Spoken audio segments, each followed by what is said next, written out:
Assalamu alaikum. We're here live at Masjid Muhammad, Newark, New Jersey. We call this Studio 25. Today we wanted to highlight the first delegation that returned from Hajj in 1977 with Imam Muhammad and over 300 of our community of the world, community of Islam in the West. And the date is November 27th. So we're going to do a blast from the past or a class from the past. How about that? A class from the past highlighting that first return trip of those who went to visit the house in Mecca. In light of today, we're in the first days of the Hajj, and on the 6th or the 8th day, inshallah, they'll begin the Hajj. Before then, they do a Umrah. So inshallah, we look to join those who have taken that trip once in a lifetime. Inshallah. Can you go Hajj more than once? We are especially happy today because just 3 days ago he returned from Hajj or pilgrimage. And we're especially happy, and we welcome him back home. So I'm sure you feel the same as I do, about him and about all of the others who went with him on Hajj. He means so much to us. All praise is due to Allah, because he is the Mujaddid. And the world of Islam is recognizing that more and more. So, dear leader, whenever you choose to come out, sir, we are ready for you, sir. Yes, sir. Takbir. Now, whenever we say takbir, that's just merely, a glorification. When we say Allahu Akbar, this is merely a glorification to Allah, the one God. Takbir. Takbir. Takbir. All praise is due to Allah. Brothers and sisters, the Mujaddid. Think of it, the Mujaddid, Chief Imam, Honorable Wallace D. Muhammad. Brothers and sisters, it is a pleasure. All praise is due to Allah.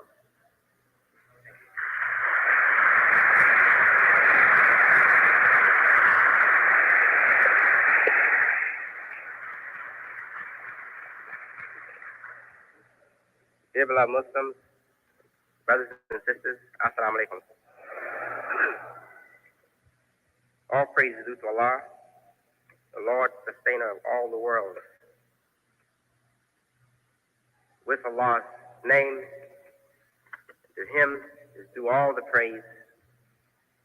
We begin the speech, our Sunday afternoon talk.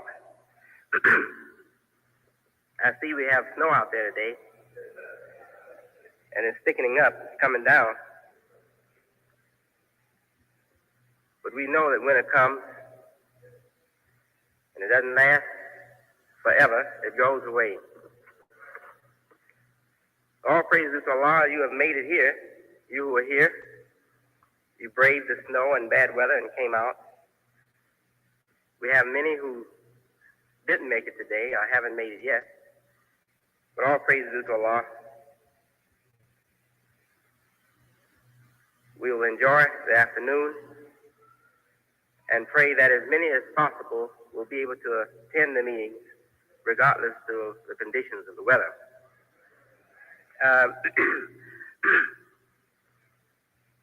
Dear beloved Muslims, I don't want you to be over pressed or feel overly pressed to do things. Allah will always bless a certain number of people with the freedom, the strength, the good health, opportunity to carry on the work. There are believers who will go to any extent to fulfill their duties. There are believers who will leave the babies at home, leave problems at home that has to be attended to, and will come out in the snow and ice, feeling bad, sick, with a lot of trouble, and force themselves to come out. Well, Allah will reward you greatly for that, but don't feel that you have to go to that extent to please Allah. Allah says that He does not want difficulty for us. He wants ease for us. And that simply means that Islam, the religion of Islam, is not a religion of self-torture. Allah doesn't like to see us torturing ourselves. So don't think that you have to suffer beyond the degree of, I would say, wherein there would be good sense to please Allah. You don't have to. But do what you can do. Do what you're able to do. And always have the heart and desire, the mind, to do all that should be done. As long as we have the desire strong in us, then that is enough if we are carrying out as much as possible our duty to keep our faith and to keep our community strong and growing. Allah says that He wants ease for us. He doesn't want difficulty for us. But in the same revelation, the same book, Allah says that surely with difficulty comes ease. And in the same book, He says also that He has created the human being in difficulty. He has put him into toil and struggle, into difficulties. So we learn from this that Allah is saying to us that some difficulty is good to develop human muscles, to make human beings strong. But Allah has not created this difficulty for us because He wants that for us. He has created it for us because we need it to develop strength. And once we develop the strength, then we can make our life more comfortable for ourselves. It takes strength to overcome the difficulties in life. And we need a little difficulty to develop the muscles for that strength. So Allah is very wise, but Allah is very merciful and very kind to us, very loving God. He says to us that He doesn't want hardship for us. He wants ease for us. Still and yet, a little difficulty, a little hardship is good to season up and toughen up the human being. We have returned from Mecca, and I know you would like to hear me make a few comments on the Hajj. The group, the delegation from the United States, from the World Community of Al-Islam in the West, they are still in Arabia. In fact, they might be in Medina today. And as you know, that was the home place, or is the home place, of the Holy Prophet Muhammad, peace and blessings be upon him.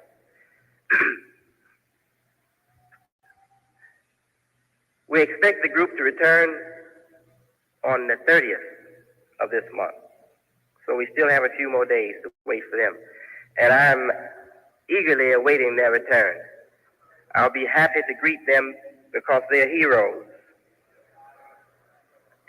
And I'm telling you a fact, they're heroes. See, I couldn't tell you all about Hajj because it wouldn't have been fair to you.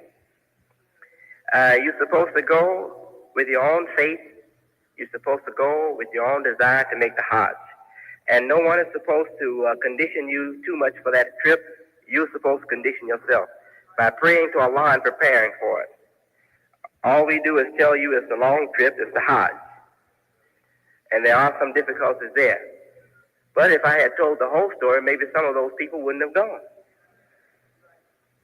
See, the whole story, the full story is that there's a lot of difficulty involved. It tries you physically, it tries you mentally, tries you morally, tries you spiritually, it tries you in every way. But when you come through it, you say, إِنَّمَا عَلَى أُسْرِ يُسْرًا. Surely with hardship come the ease.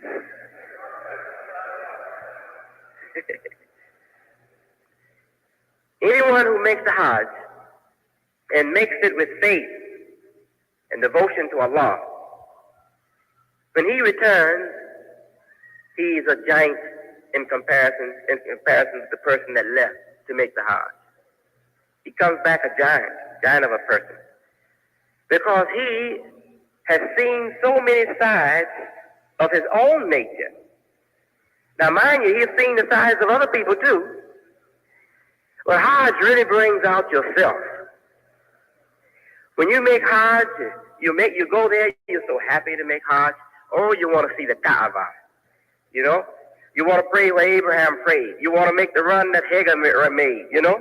You want to drink from the Zamzam, from the well. You want to drink that sweet holy water. All of those things are just so beautiful and so exciting in your mind.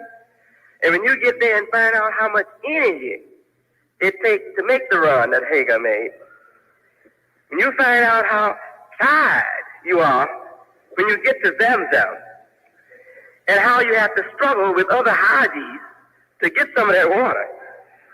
Because you're not the only one going there for that water. There's about 2 million, I believe, was there, and they all wanted some of that water. And there's only one well. They don't have 1 million of them, just one.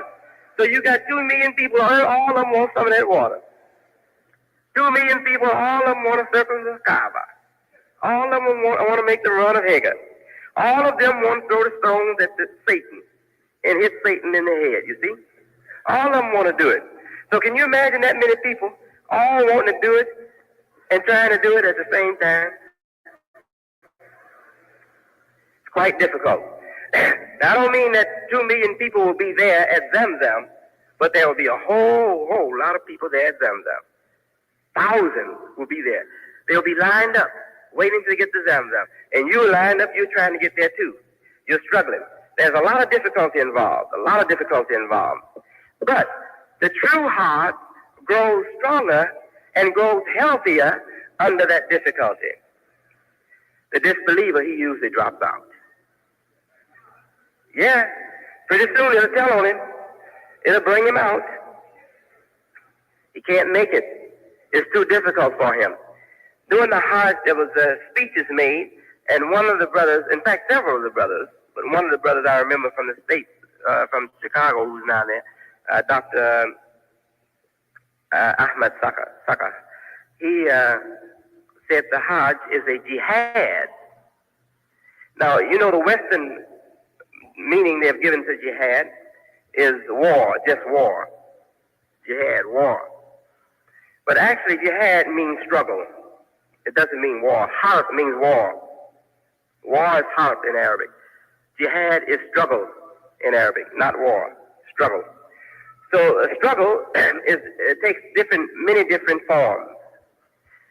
Physical, mentally, moral, spiritual, all kinds of struggles, right? Well, a Muslim, one of his duties is to wage or perform jihad. It is a duty on Muslim to struggle. But not just in one avenue of life or in one field of human activity. He's to wage jihad in every field of human activity that Allah has given to us as lawful and good fields of human activity. You see, so he is to wage jihad on every level and in every role of life, of society, for the sake of Allah. For the sake of Allah alone, to please Allah alone. So the Hajj is a jihad. It's a struggle. And it's a wonderful jihad. When you go there and see people coming from all parts of the world, all kinds of nationalities, Japanese, Chinese, Koreans, all kinds of Asiatics, Nigerians, Ghanaians, Somalians, Ethiopians, all kinds of Africans, Arabs from different Arab countries, Europeans. Do you know I saw more Europeans of this trip than I ever saw? I know you don't like me to call, some of you that is, who haven't yet been delivered. It's been over 9 months, but you're still trying to get out of that womb. You don't like me to call the Caucasian brothers and sisters. Well, I just have to tell the truth. 4 Caucasian sisters came up to me and greeted me with faces just lit with joy and happiness. I mean true Caucasians. They didn't look like dark Italians. They looked like pure Caucasians. And they came to me with their faces all lit up with joy and happiness. And they were just really shy. Shy. They were shy because they respected the Imam from the World Community of Islam so much that really they were shy to approach me. They were anxious but shy. They were asking one of the sisters from here, is it okay to approach the Imam? The sister said yes. They said, Brother Imam, here's some European sisters would like to give you the greetings. And they gave the greetings, wa alaikum assalam, sisters. They were so happy to see us there. I said, we are so happy to see you here. Yeah. So all praise due to Allah. This is a new day and a great day. Very, very great day. Excuse me, I have a little cold, but don't let it bother you. It's not bothering me. So. I'm happy.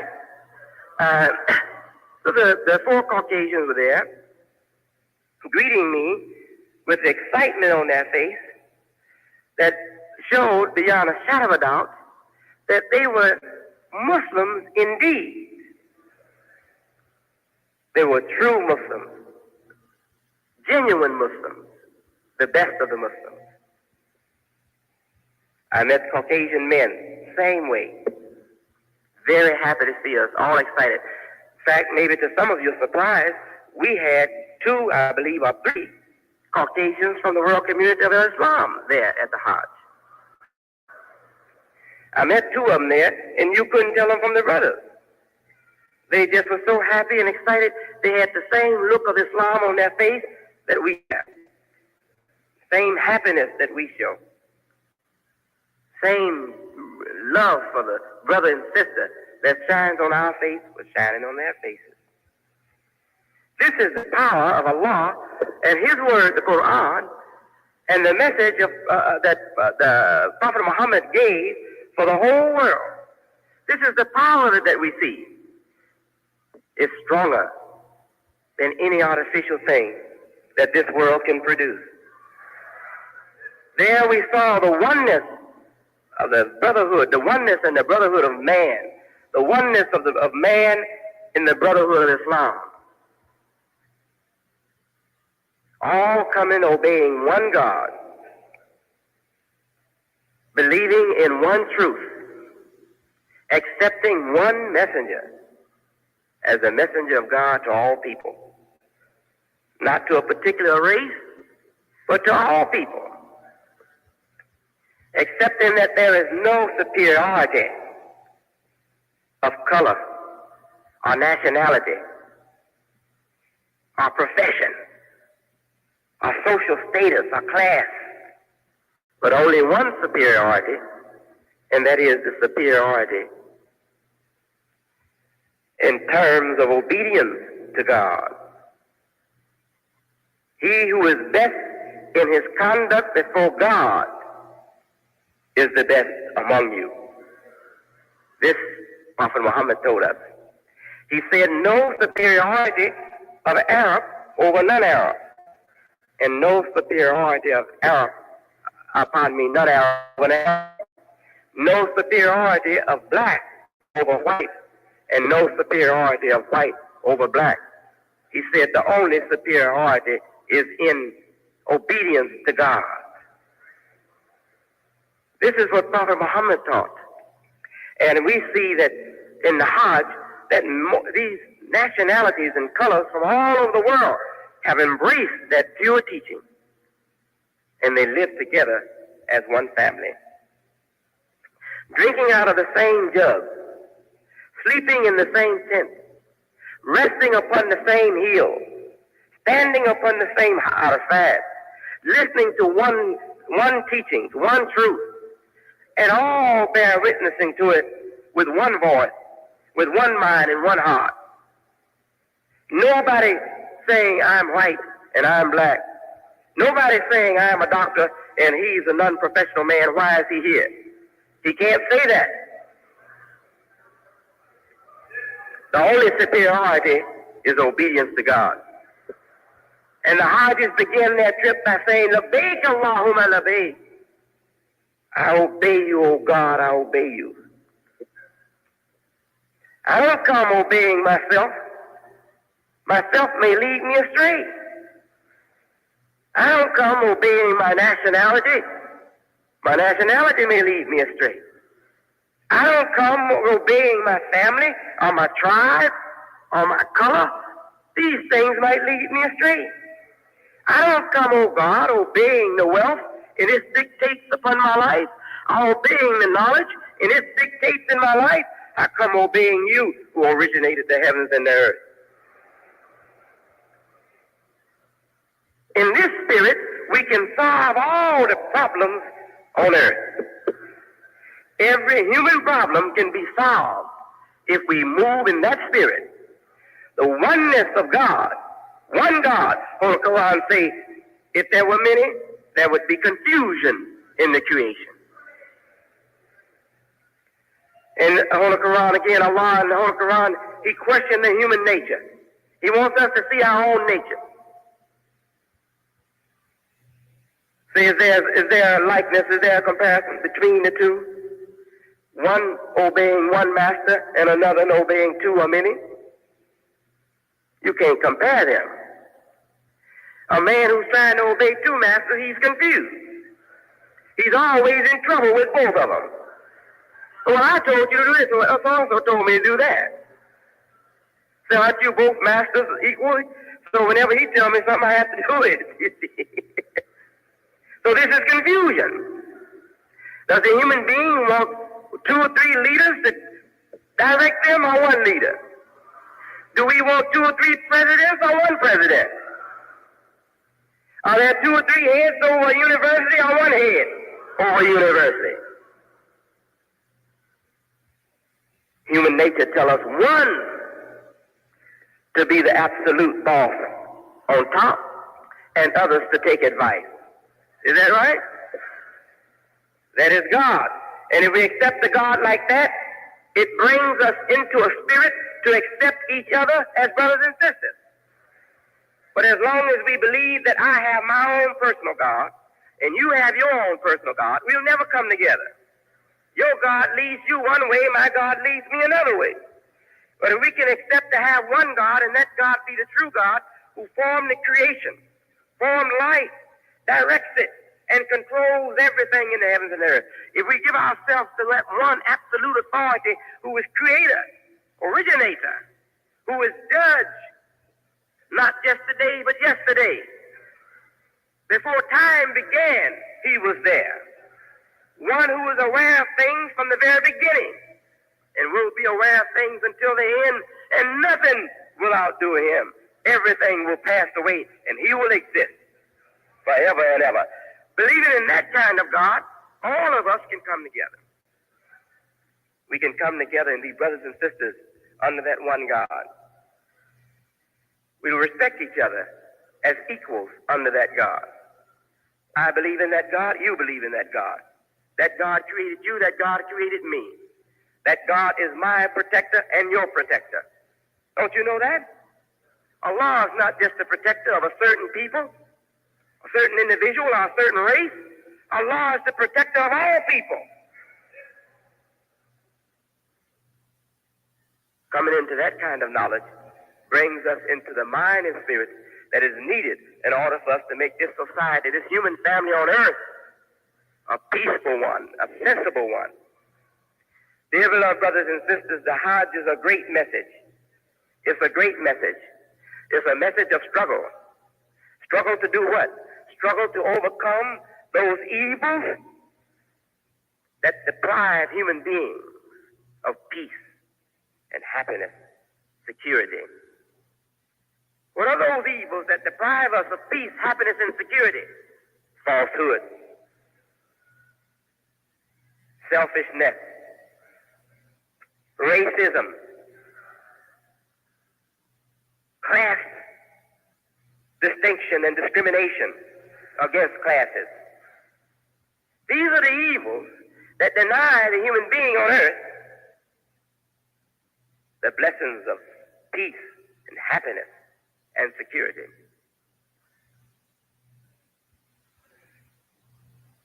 Materialism.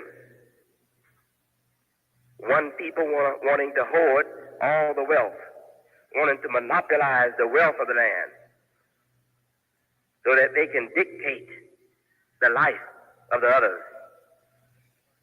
The Hajj is designed to destroy these evils, all of them. And what is the worst evil of them all? Deception, hypocrisy in religion.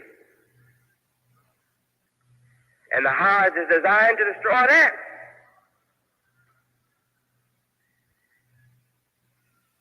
We go and we throw stones at the Satan, the devil.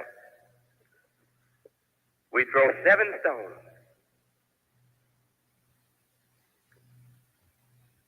Why 7 stones? Because there are certain people who say that they are the chosen to the exclusion of other people.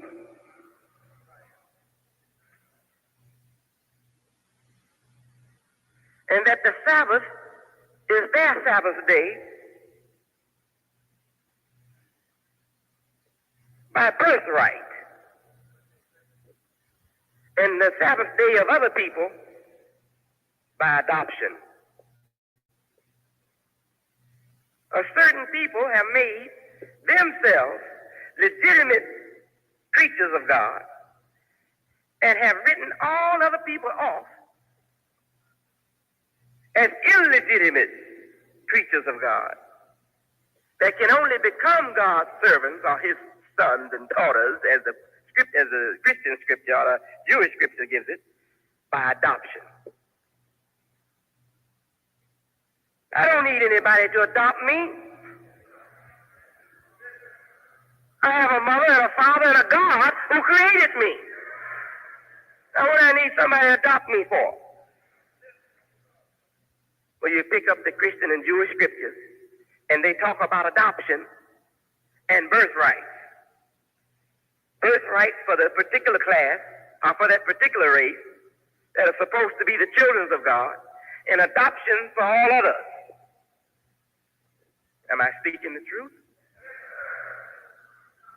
Yes, nothing but the truth.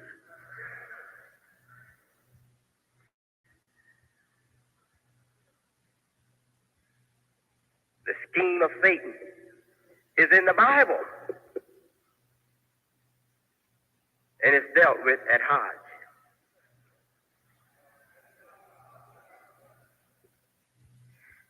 The Bible says 7 eyes without searching the land to try to find somebody unfit, somebody to criticize, somebody to down. Those are the eyes of Satan, wanting to prove human beings unfit for the dignity that their Creator has yet given them in creating them. Wanted to prove the human being unfit for the dignity that Allah gave us. And another set of eyes, 7, went out, searching the land to find those fit, believing that they're human beings fit and qualified for the dignity that God created them in. So we have these two classes on earth. One class of human beings who have the mind and the mentality to tear down other people. They become races of the worst kind. And the other kind of people who want to bring out the good in human beings, proud of the good in human beings, and want to bring it out to show it to the world. Say, look at here. Here's a good baby. Here's a good girl. Here's a good man. Here's a good woman. Here are good people. On the other side is that Satan. Look how sinful they are. Look how ignorant they are. Look how inferior they are.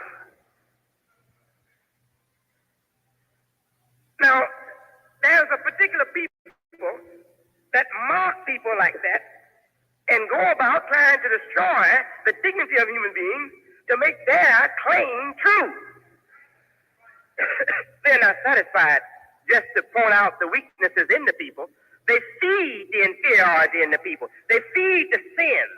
They feed the weaknesses. They feed the filth to make their claim true. Don't you know that particular weaknesses is not limited or restricted to certain race? Although one particular people are guilty of it more than another, but you'll find all people having among them some devils like that.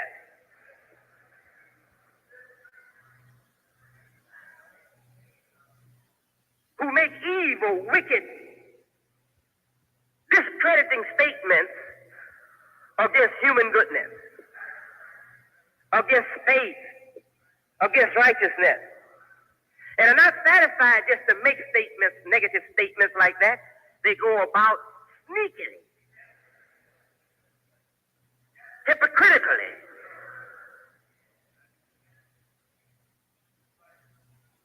enticing the people to follow them into more corruption, putting pressure, undue pressure on people to make them give up their strength, feeding their low desires, tempting their low appetites. You find them in all colors. But the first people that set out with a scheme, with a plan to do this kind of wicked thing and deprive all the other people on earth of the dignity that Allah had given them, the first people that set out to do this were the so-called people, those people who were so-called Jews, the people who followed Moses and disagreed with him, who were given Jesus and rejected him. Among those people, you'll find the kingdom of Satan. But you find Satan existing outside of that kingdom too, among the Caucasian and among you.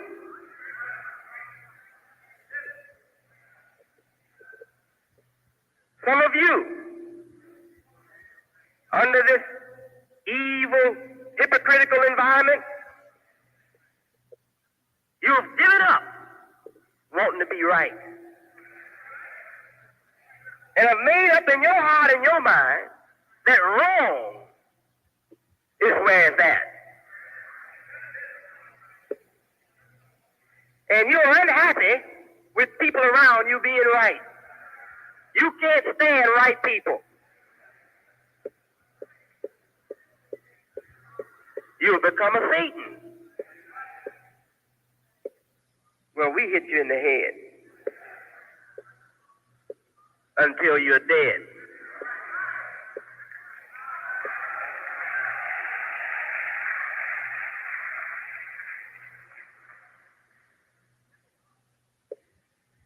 It's not a spooky, invisible thing that we're fighting. It's the human devil that we are fighting.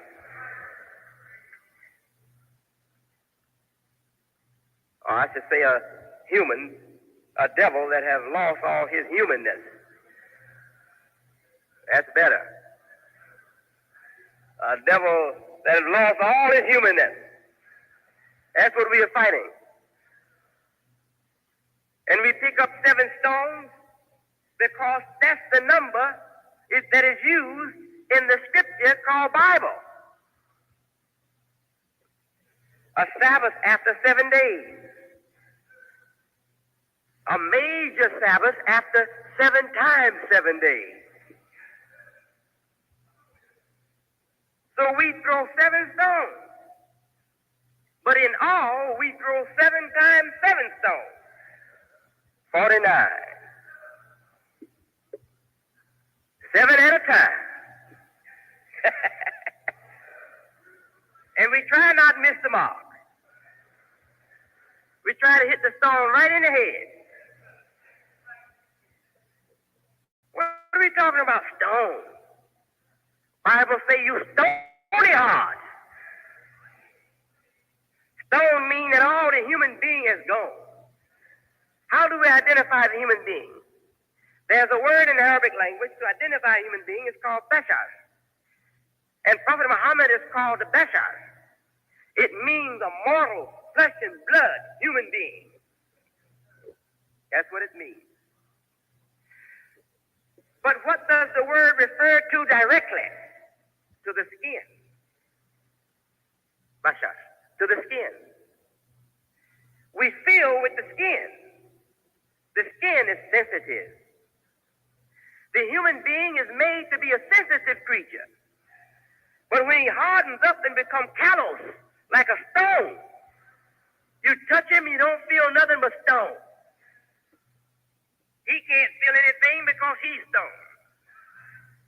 Cold-hearted, cold nature. Nothing touches his sentiments.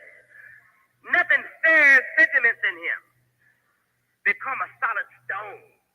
Hardened against human nature. Hardened against God. That's the devil. That's the human devil. A devil who's lost all of his humanness.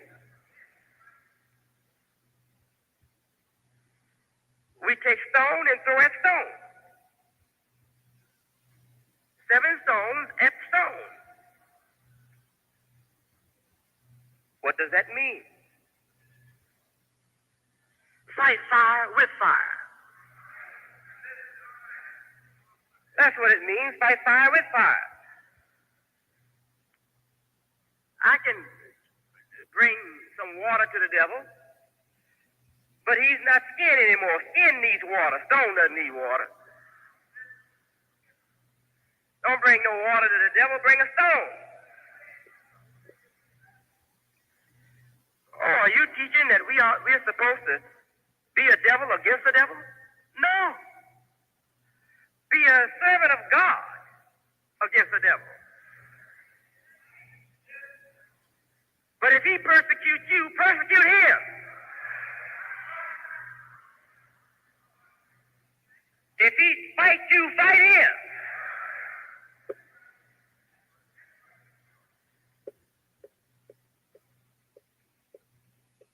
Don't talk sweet talk to him.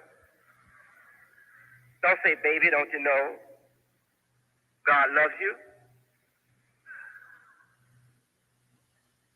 It takes skin, flesh and blood to hear that. The devil have lost that.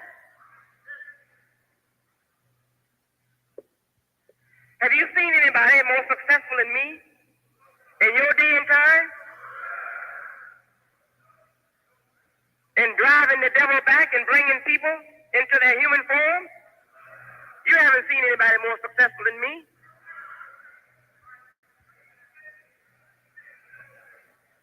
I am soft with the human being. And that's what Allah tells us in the Holy Quran. They be as soft as milk with the believers, but be hard like a stone against the disbeliever.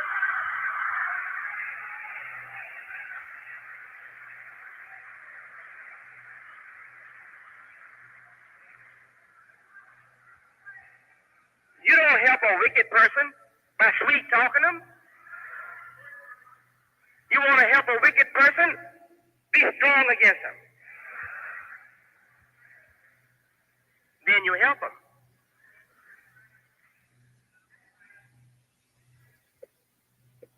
All with Elijah Muhammad, he was a fiery teacher.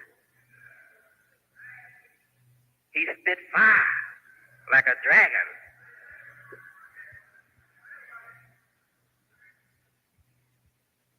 He fought fire with fire. We have to continue to do the same thing. But now we should know better how to direct our fire.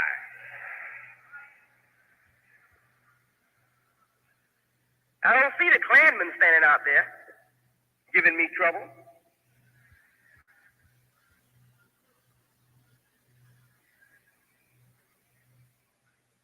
But I see a certain mentality that is in Caucasian and Bavarian and in other people that's still giving me trouble. So as long as we are being bothered by the human devil or by the devil who've lost his humanness, we have to fight that devil and fight him with fire.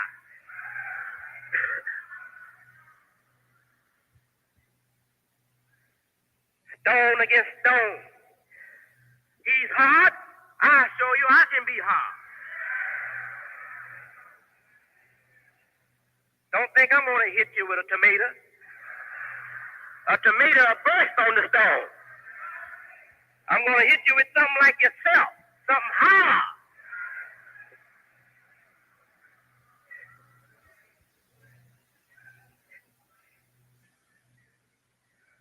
Do you know what is the coldest thing in the world? A lie against God and humanity. That's the coldest thing in the world. A lie against God and humanity. Satan is the one who lied against God and lied against humanity. Falsified human nature. Made people think human nature was something inferior to what it really is. Satan did that. Where did he do it? In your Bible.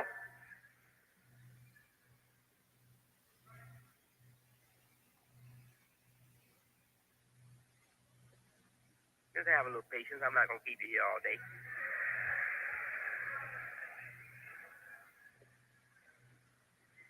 What do we mean by cold? We mean hard-hearted. So the hardest rock is that hard that denied God and denied human dignity. That's the hardest heart you can find on earth. Now, where can I find a hardness to destroy that hardness? I find it in the truth that Allah has given in the Quran. We throw stones, but those stones are only symbols. They are not the real thing. They are symbolic. Allah says in his Quran that truth hits falsehood in the head and knocks out his brain.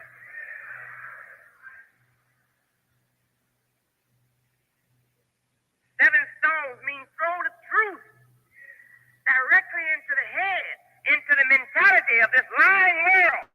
Throw the truth directly into the head, directly into the mind of this lying world. And don't do it just on Monday. Do it Monday, Tuesday, Wednesday, Thursday, Friday, Saturday, and Sunday.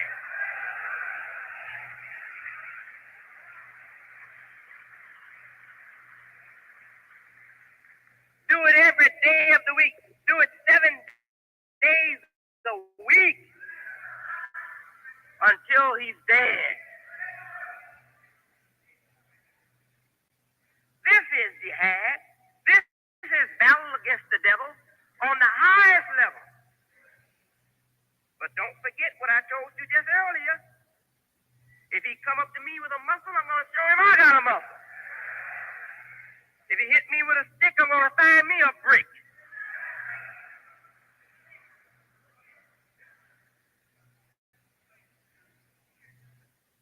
There are some sheepish people who will let wicked people just come into their holy life and tear it up.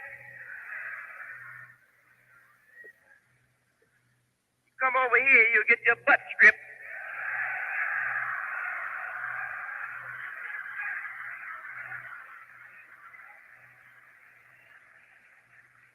And I don't mean the clothes stripped off. I mean the meat stripped off the bone.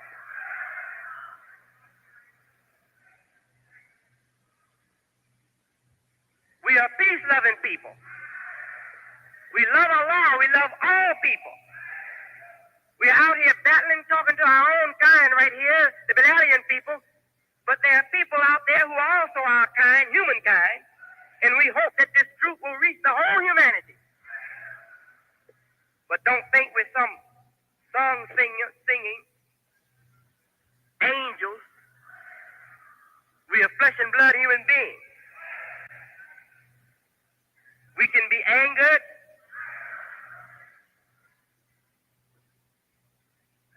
We can be set on fire. And I just hope we don't start burning. I hope we can keep the peace. But I hope nobody underestimate us. The righteous are the fearless.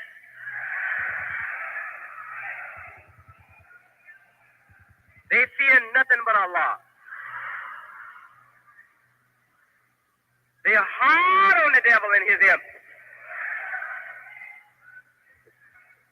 Tender and soft with the believers. Dear beloved Muslims, this is a great day. A great day. Allah has blessed us in many, many, many ways. In so many ways that we are not able to see and count them right now. It will take years and a decade or so for us to really recognize and see all the blessings that have come into our life in the last 3 years.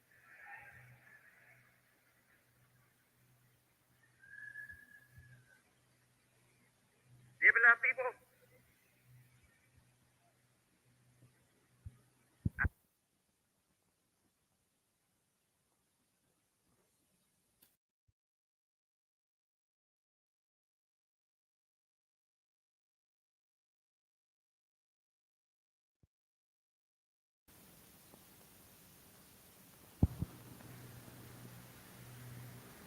I pledged my life, my whole life, to do the will of Allah. To preach truth and righteousness, justice, and human dignity. And if I must, to lose my life in battle against those who want to destroy this work. I don't care nothing about my life.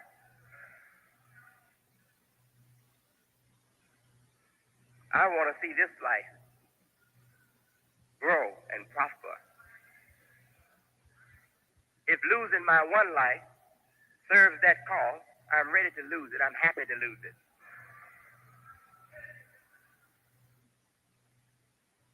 No, I'm not asking you to prepare for war. I'm asking you to keep your eyes open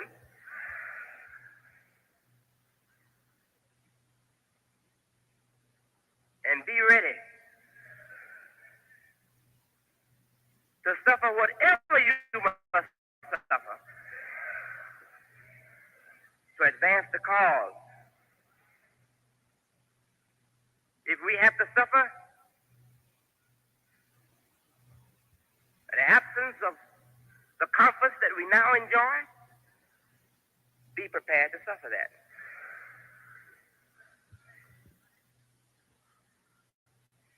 if you have to suffer criticism, hatred, persecution coming from a certain people or a certain group, be prepared to take that. Don't think that everything is going to be sweet music all the time. That's not life. Life throws in a little bitterness occasionally to make us appreciate the sweet. And we have to be prepared to accept the bitter and endure in order to hold on to the sweet. The bitter is the inferior. What I mean by that? The liars, the hypocrites, the unrighteous, they are the inferior. They are the weak. They are the cowards. But they hope that their pressure on you or their confusion that they make will dishearten you.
When the time comes, when hard times come, they withdraw.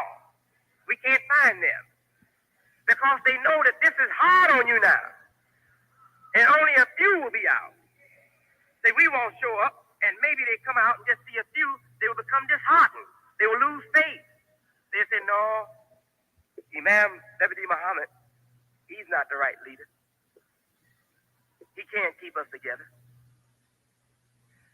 If you come here and find one person, that's enough for Deputy Muhammad.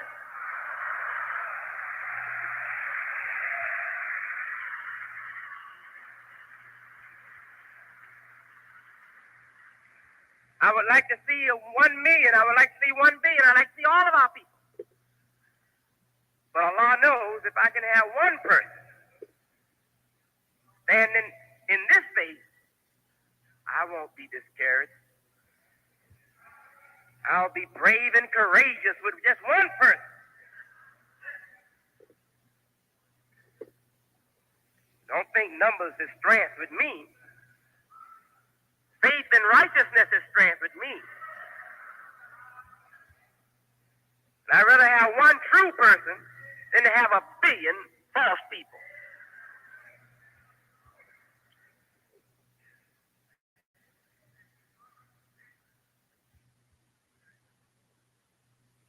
The Quran says when they think it's going to be a difficult battle, they stay at home. And if the believers get killed in the battle, they say, See, if you had followed us, you wouldn't have gotten killed. You wouldn't have lost your members of your family. We knew there would be trouble for Muhammad and his followers, so we stayed at home. And when there's an easy battle, and they think that there's going to be gain, material gain, they go out.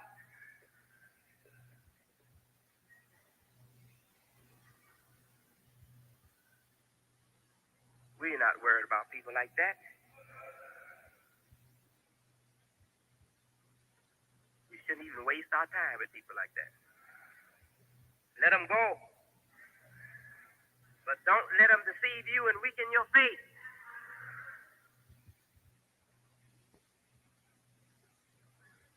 Allahu Akbar. Dear beloved believers,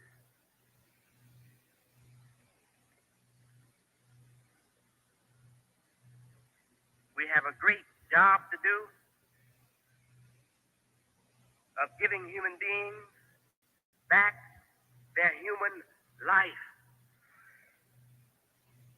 The world of falsehood, the world of the human Satan, that Satan who denies his humanness, that world has taken human nature out of society. You can only find a few people still having true human nature. People loving each other for unnatural reasons. Befriending each other for unnatural reasons. The natural humanness is not there anymore. But all praise due to Allah. There's still enough of us around here who have human hearts and human brains to deal with them, reform them, transform them, or destroy them. And that's what we got to do. We got to reform the inhuman people of this world, or transform them, or destroy them. The same thing we use to reform, it also transforms. It also kills. So, Imam Deputy Muhammad, what is he all about? I've heard all that religious mess. You dumb donkey fool. You don't know anything. Empty-headed mule.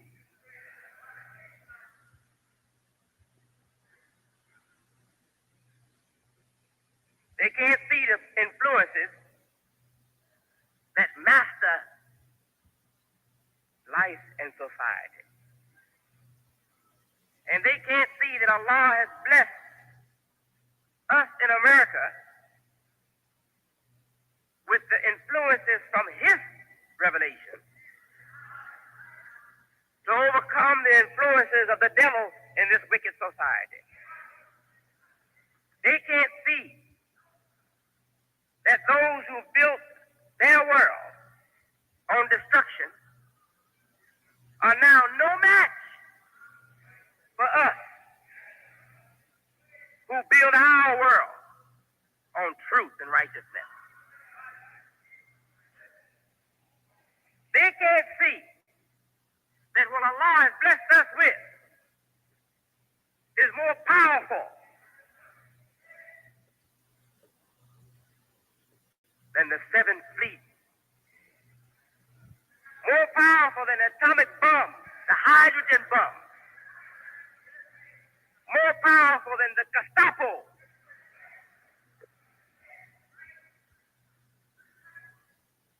Steel and gunpowder and gunfire is no match for what we got. It goes to the individual. It enters his head.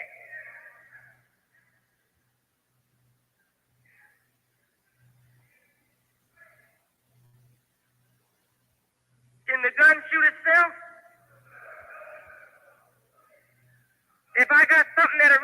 brain of them gunmen, I got a gun more powerful than his.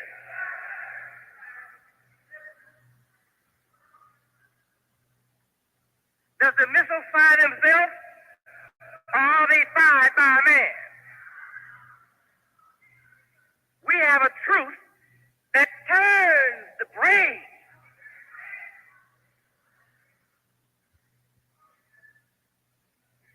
And whereas just a minute ago, the sights were there and ready to pull the trigger, the sights changed.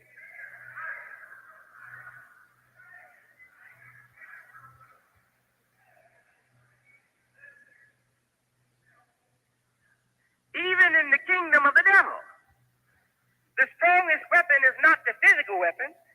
The strongest weapon is the invisible weapon.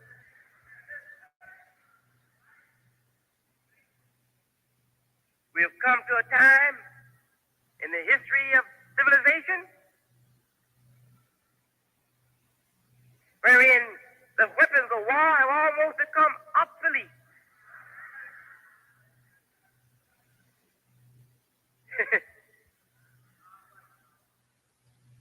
The real war now is the battle of mind.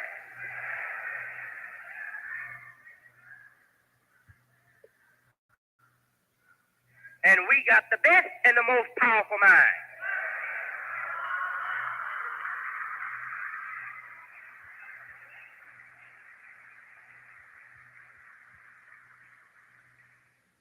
Well, that sounds good, Chief, but that ain't gonna get me no job. You short-sighted fool.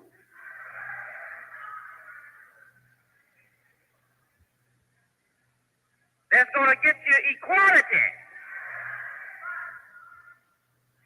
The truth that I give you from Allah, from the Quran, will give you more than a job.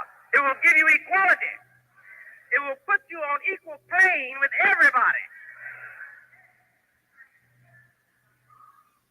and make you a superior over many. You're talking about a job. If that's all I had to offer you, I would join the Steelworkers Union or the Plumbers Union or something. Or I would join Jesse Jackson. If that's all I had to offer you was a job.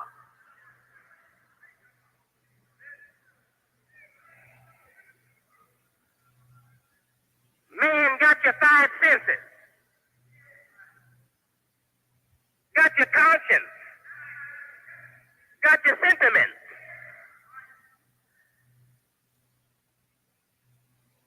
Got even your sex drive. All in his grip, all in his power. He can turn you on sexually when he gets ready, turn you on mentally when he gets ready, turn your senses off when he gets ready, blot out your conscience when he gets ready. Who is he I'm talking about? I'm talking about the devil mentality that rules the Western society. Can turn people on and off any way they want to. And here you talking about a job. And I'm trying to give you back your nature and command over yourself. Trying to put the switch back into your hand, where you turn your sex on for yourself, turn it off for yourself, turn your conscience on for yourself, turn it off for yourself, turn the sentiments of heart on for yourself, and turn them off for yourself. I'm trying to give you control of your life, trying to give it back to you. And some of you around here so stupid, how many jobs the chief gonna give us? What is he doing about the businesses?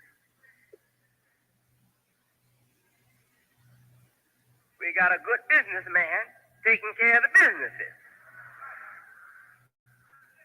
You heard from him today, Brother Nada Ali. He's doing a good job taking care of the businesses.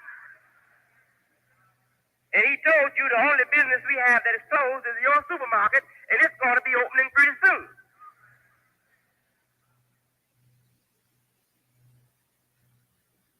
Can't understand these people. say, no job. Come to the mosque and expect for us to have jobs.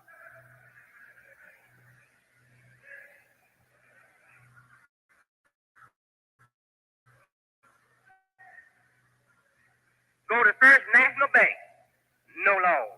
Come to us, expect a loan. We don't have the money that First National has.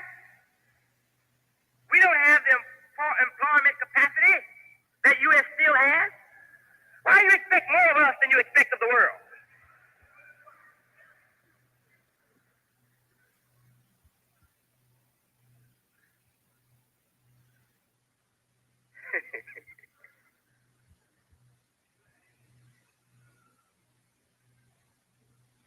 But we are doing our job.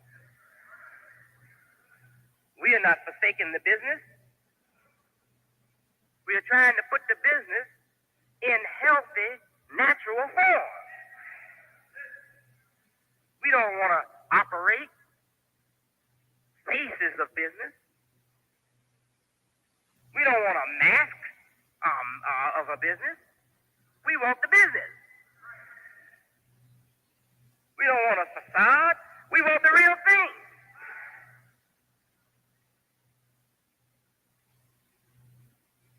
Sometimes you have to back up to go forward.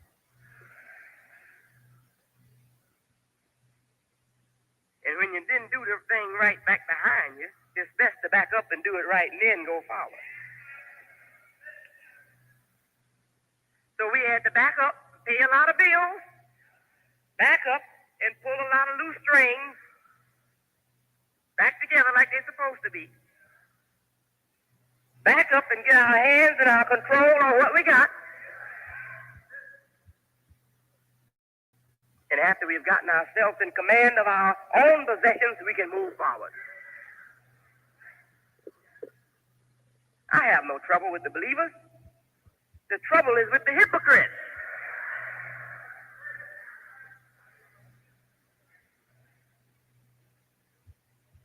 He's given up this, he's given up that. Why don't they tell the truth? Why don't they tell the truth? We're not giving up anything. We're doing what we have to do. And we are trying to give businesses to Muslims in this community who are qualified to operate them, who have some money to buy them. If they don't have money to buy them, if they show qualifications, we're even willing to lend them, give them a loan agreement, have an agreement with them, when they pay after the business starts to produce. Should we be criticized for this? I would think the public and the believers would praise us for this. I remember the time when everything was just in the hands of the mosque administration. Everything. Newspapers, fish, everything. And the workers were paid the bare minimum wage. Bare minimum. Now, I don't regret that time. It was a beautiful time. It shows what people could do who believe, who have faith in leadership. Many of you worked for $40 a week. You had a wife and several children to take care of. Many of you sold 300 papers a week and hardly realized yourself $40 or more in profit for the whole week. Many of you worked day and night and took home maybe $100. 16 hours, took home maybe $100.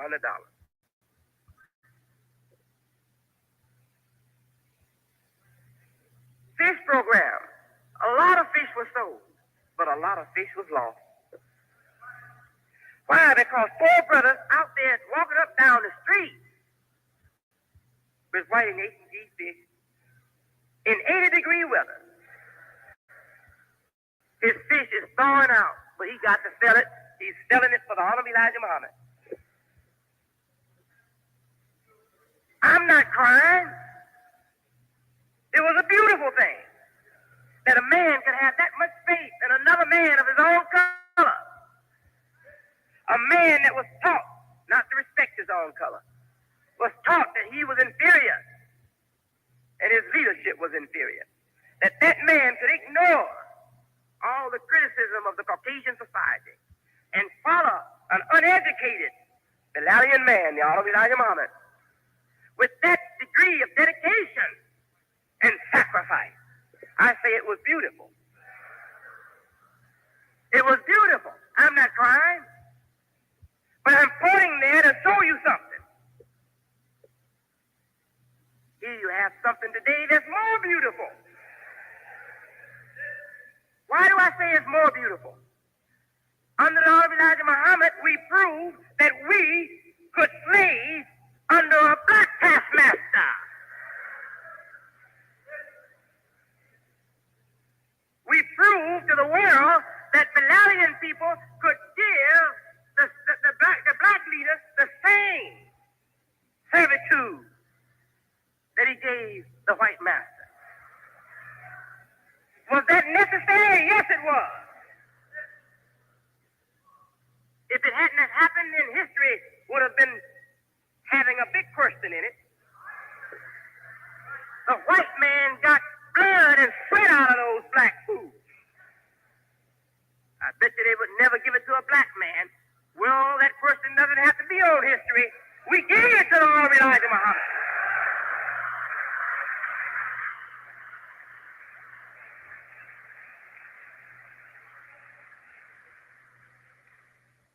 We worked double shifts for a half week's pay. We neglected wives and children to give the donation to the Honorable Elijah Muhammad. Many of us lost cars, lost homes, lost wives, following in the Honorable Elijah Muhammad. Many of us was beat physically, whipped and tortured for our faith and our dutifulness under the leadership of the Honorable Elijah Muhammad. I'm talking reality. I'm giving you facts. Many good brothers were beat and whipped and killed just because they were good.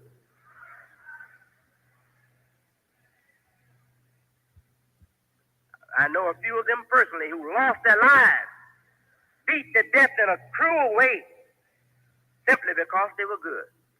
They were just sincere, dedicated people, hated by those that wanted to see the works destroyed.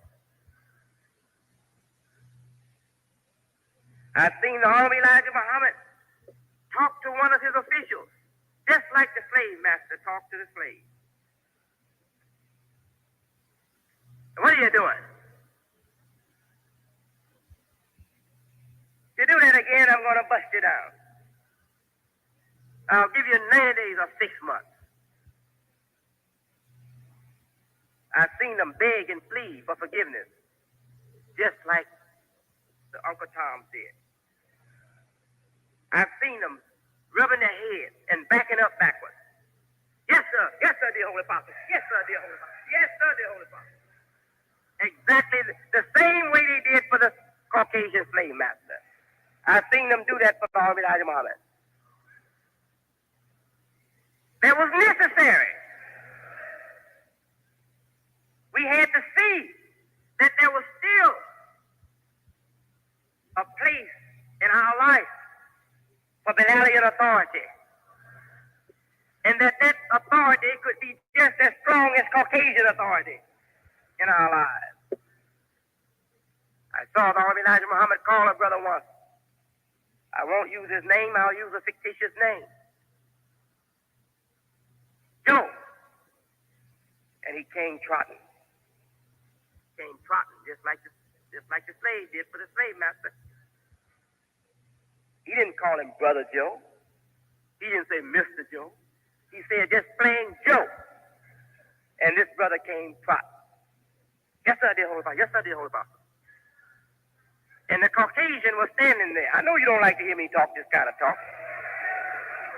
But I'm going to talk it because you need it. I don't care about how you feel about me. You don't have to love me. I'm not here to make you love me. I'm here to make you a good Muslim and strong people. A Caucasian had brought some packages to the Honorable Elijah Muhammad's house. And Honorable Elijah Muhammad met the Caucasian and then called Joe to get the packages. His name wasn't Joe. I can't give you his name. He's still living. So he ran. Yes, sir. Yes, sir. Yes, sir. They opened. And Honorable Elijah Muhammad told the Caucasian, he said, "That's okay. Leave it right here. My boy will take it. My boy will take it." That man was over 40 years old then. The Honorable Elijah Muhammad told him, "My boy will take it." Why do you think Allah let me see all those things? He was preparing me for this day. So I will know both sides.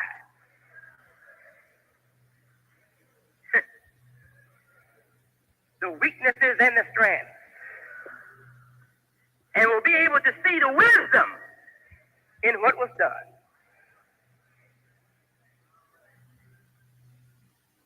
That hurt me as a child, I'll tell you the truth. It hurt me. And for a long time, in fact, for most of my years that are behind me, that thing stuck in my mind and hurt me. But I grew to understand it. The Honorable Elijah Muhammad was showing that Caucasian, you used to have him, but now I got him.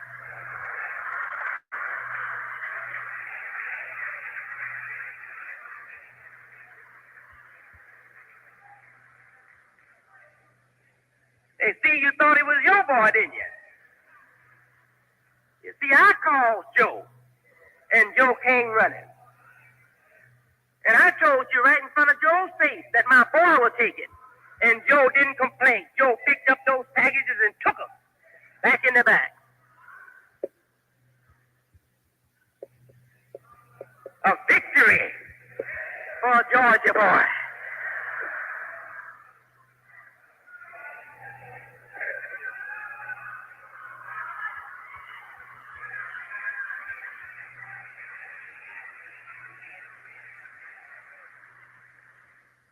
He been wanting to get even with that old Caucasian slave master. Now, don't you know that's the worst hurting you can put on a man? Man, take your wife. That puts a hurting on you, right? Now, the hurting that you can put on him is the same he did to you. Take his wife.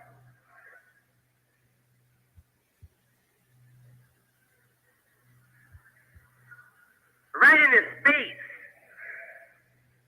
Hey, baby, come here. Kiss daddy on his cheek.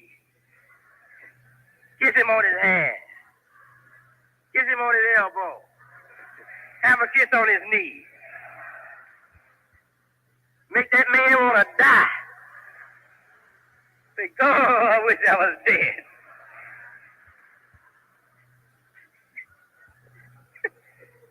But Honorable Elijah Muhammad, he had been mad for a long time.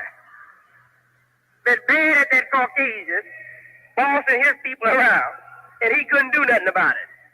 So he found out what he could do to hurt that Caucasian just like he hurted him.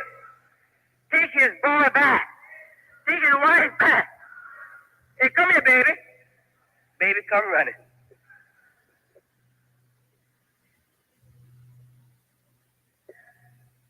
See, you 1960 black power people. You ain't old enough to understand these wise things. But just hang around, we'll teach you.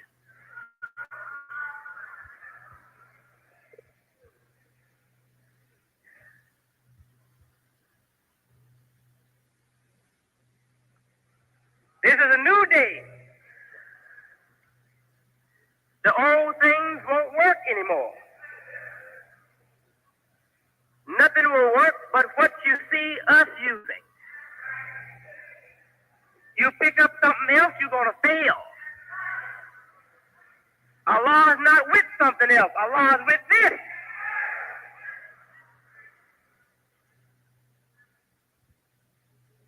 If I wanted to, I could excite you. I don't want people following me with drunk minds. I want sober-minded people following. I know how to make you drunk. There's enough happening in the business department for me to come out here and brag on it and make you drunk.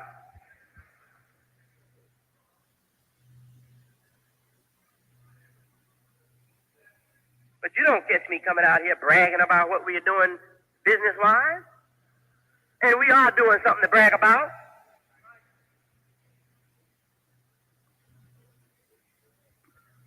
The long road we have overcome in these 3 years is enough for us to carry on the highest building, top of the highest building in the United States and brag from that top, from the top of that building. That's right. But I'm not bragging over those things. I could make a show of numbers, but you don't get me out here drumming up numbers to make a show of numbers. We had big conventions, February conventions. 10,000 people come out. 15,000 people. Do you think we can't get that? I want to ask all the people to come to Chicago for a February convention, just to show you that we have numbers, just to make a show of 20,000 or more. We could make a show, I believe, of 100,000 if we tried. Biggest number you ever saw in the history of these people, or any other people of the Lalian people. I'm not talking about the marchers. If we would march, there wouldn't be enough room. Wouldn't be no, that's right. We'd have to have all kind of, they'd have to take some bulldozers and knock down a lot of buildings. If we would march. I'm not bluffing. I'm not talking I'm talking real truth. This is real. If we would get out here and start marching on a good day, in good weather, and march like the civil rights marchers did, before we get to our destination, before we cover the territory that they covered, we'd have so many people that look like the ocean just poured into the city. But they are not the people we want. We don't want marchers. We want Muslims.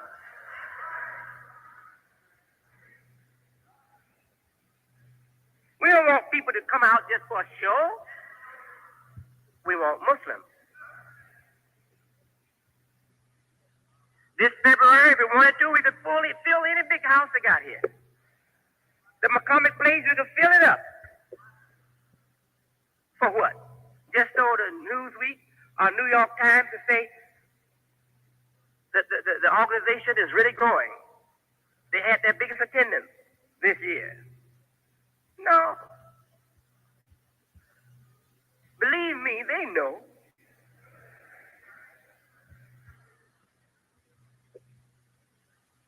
We don't have to show them. And we don't have to show you.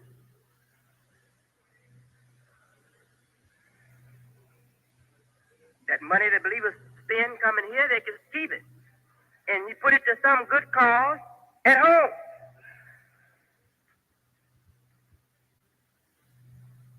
Why give the transportation all that money? Public transportation all that money. People give up or set back 3 to 6 months. Some of you will set back a year just making one day. It was good in the time of show-offishness, when show-offishness was in season. But I come plain and open. We don't need that. It's too expensive. A certain troubleshooter, I don't mean the kind that shoots for trouble to correct trouble. I'm talking about the one that shoots for trouble to make trouble.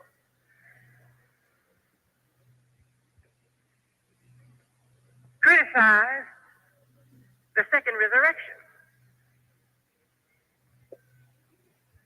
Say that there's a second resurrection, that means you died twice.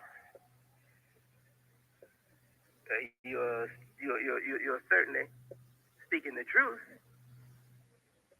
There's no need for a second resurrection unless something died again or died a second death. We were dead to our own human worth. Nabi Muhammad made us alive to our own self-worth.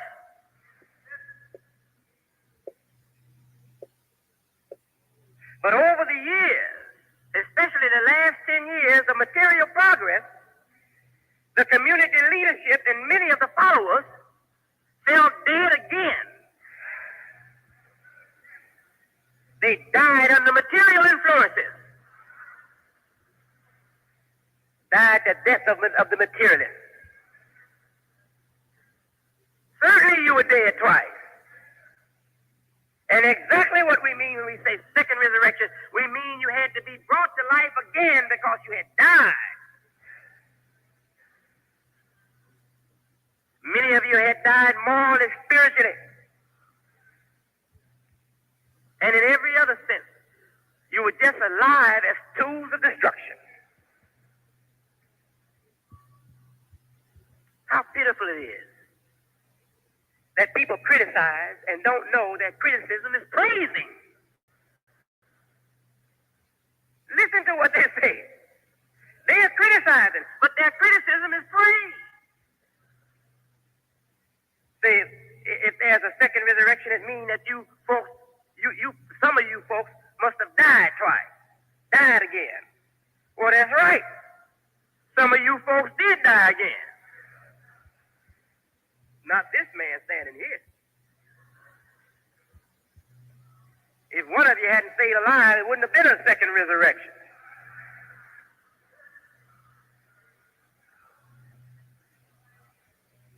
All praise to Allah. I never died with you. You want to find the best follower of the first resurrection? Here he is. Hold up. Best in the first and best in the second. If I wasn't, I wouldn't be qualified for this position.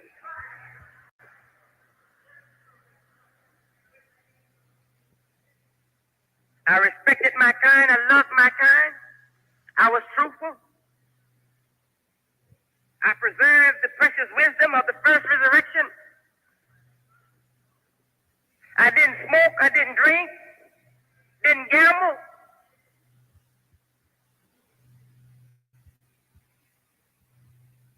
Wasn't lusting for wealth or any of those things.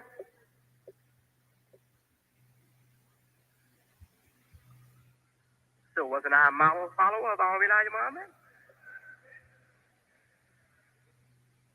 Didn't eat pork.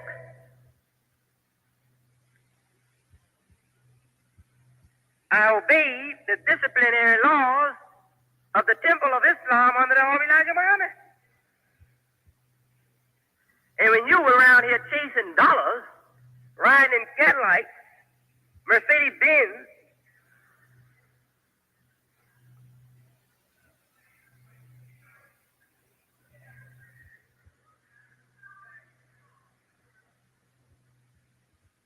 I was studying lesson number 1, lesson number 2,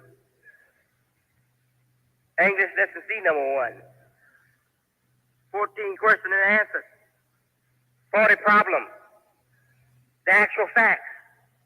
I was studying them because I knew that this community needed answers and it needed direction.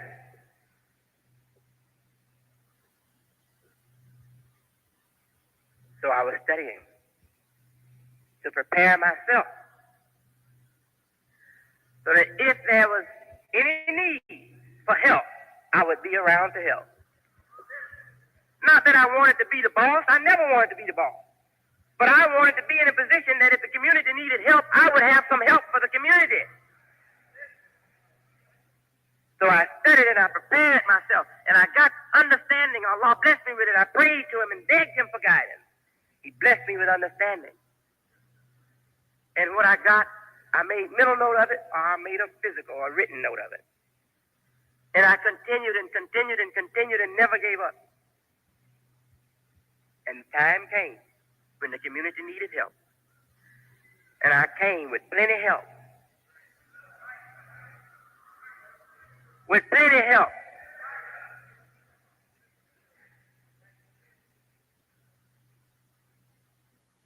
And I was made leader of the Nation of Islam, now called World Community of Islam in the West.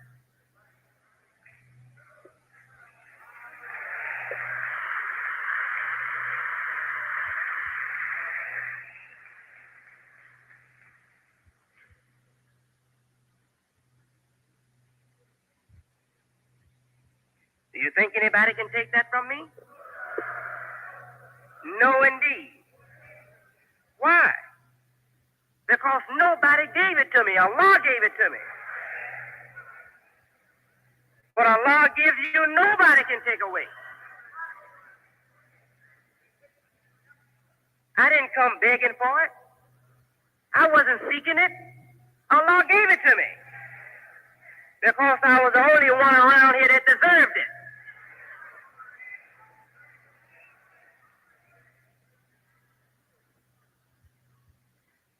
If you have a question, just wait until I finish.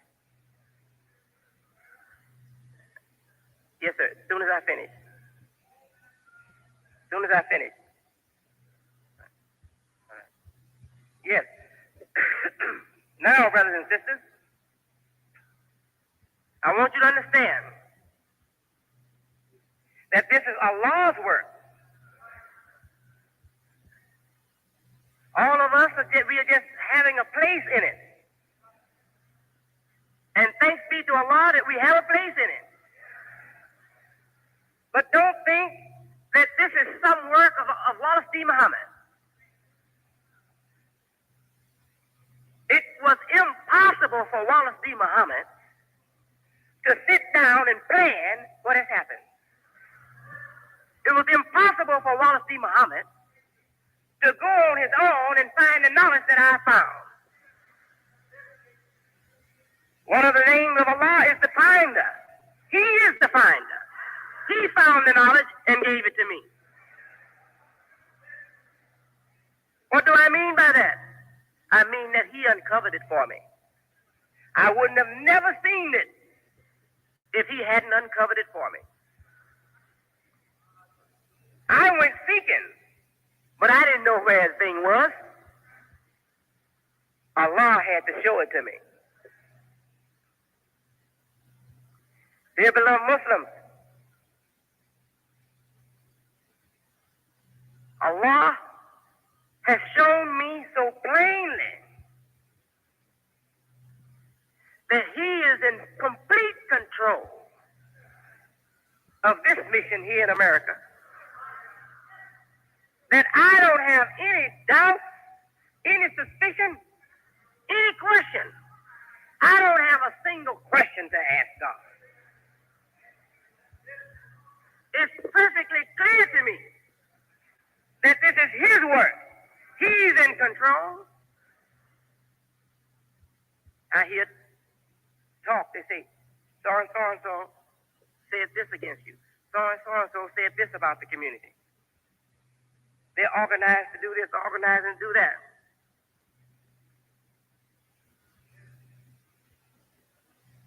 I wish they knew what I knew.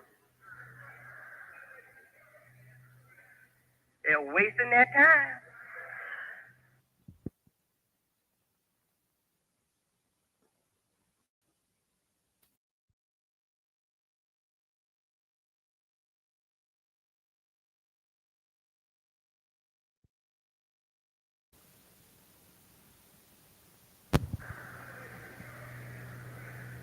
They're wasting their time.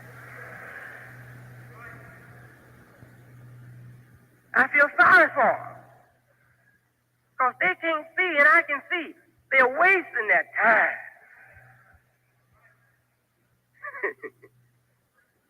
Do you know where this came from. From thousands of years.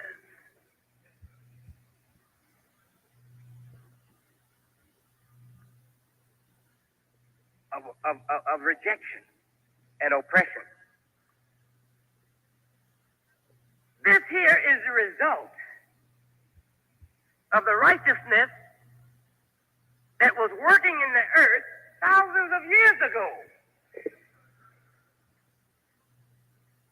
This is not just a force that came about yesterday. The force you see working here is the same force that was working in Abraham, Moses, Jesus, Prophet Muhammad, his companions.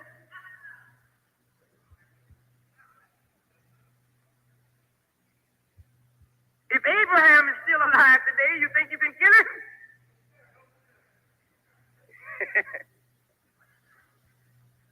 If Moses is still alive today and Jesus is still alive, do you think you can kill him? If Muhammad is still alive today, you think you can kill him? We are alive today. You can't kill us.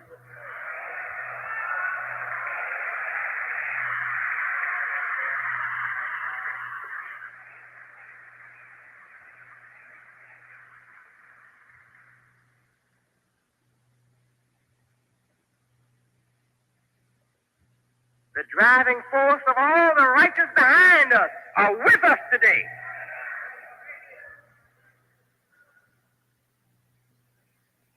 This is not just our day.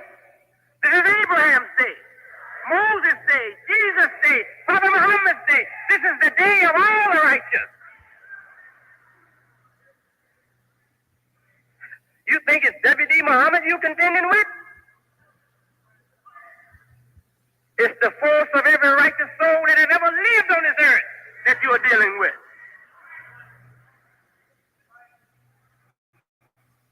And Allah is behind it. He is the one who has brought the season in. And He is the one who's going to guarantee the harvest.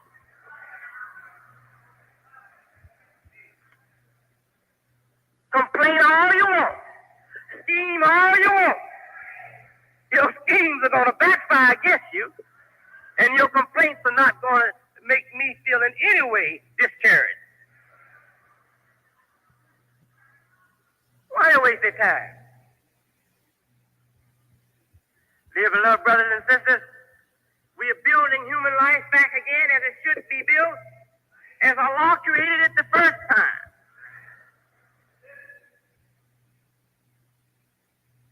Giving the man and the woman back their nature, making it possible for the human life to grow and blossom, and command respect in the world.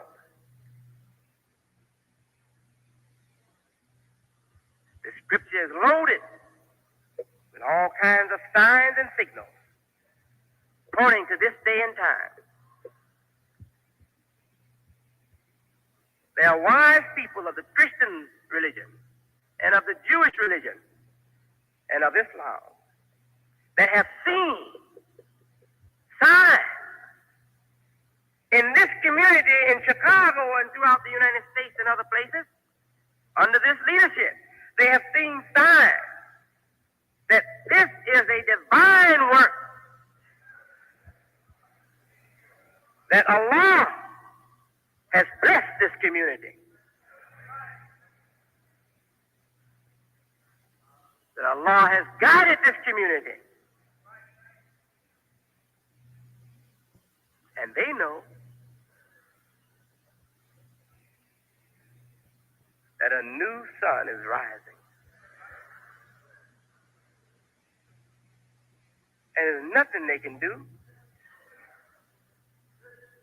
They should praise Allah and cheer in the new day. But those foolish people who can't see from looking at the wrong thing, they laugh at what we're doing. Oh, you're going down there to the mosque get hyped up again, going down to get your religious fix. Yes? And you'd be well off if you came down and got your religious fix.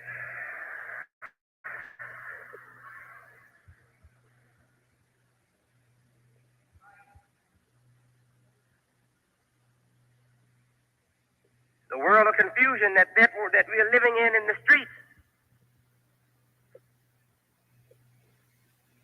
it gets us souped up, takes us out of our natural conscience, make us become drunk and high on the temporary things of this life. And they laugh at you for coming here to get sobered up. You come here to get sobered up, to get an injection that will give you a protection against the drunken influences of the society. But a certain once well-respected man referred to your coming to here and to churches and synagogues too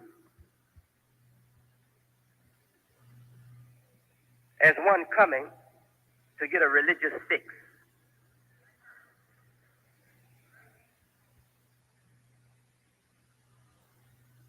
Well, if that's all you think it is, then stay away from it.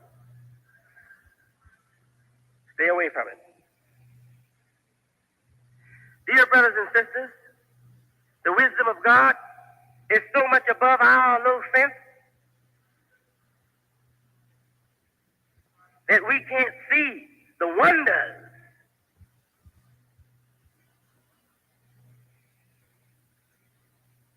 for just looking at superficial things.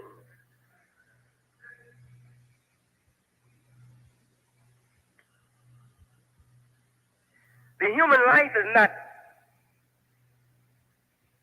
a life that's so simple, a simple life like putting a wheel back on an automobile or fixing a flat tire. The human life is a very complicated thing. Your life is made of so many complicated powers and influences and whatnot. And if you don't have a knowledge of human nature, you will miss the great wisdom. Those with knowledge of human nature, they can appreciate what we are doing.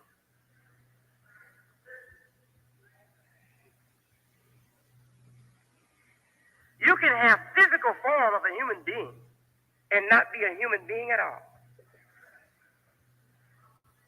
You can have a head and brains, physical brains, but not have human sense at all.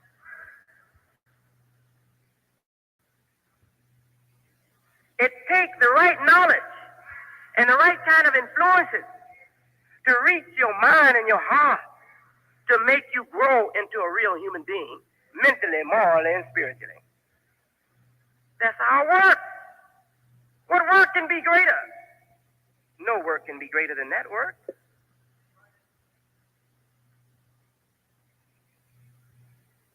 Once that work is done, then that person has his own life in his own hands.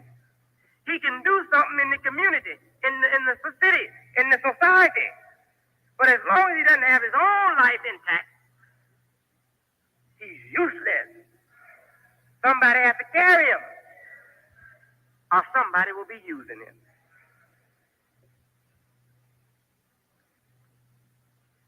How these people who boast of having knowledge, who have flowery speech, very good English, eloquent, articulate, and yet so dumb, I don't understand it.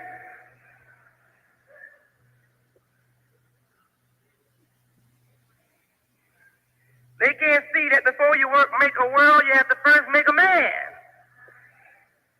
Make a man, and the man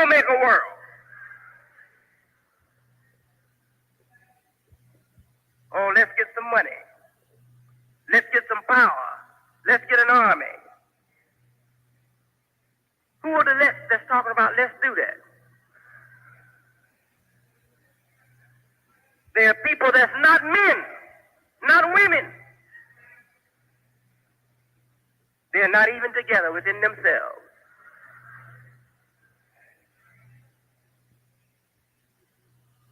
Their bowels in their head and their brains are where their bowels should be.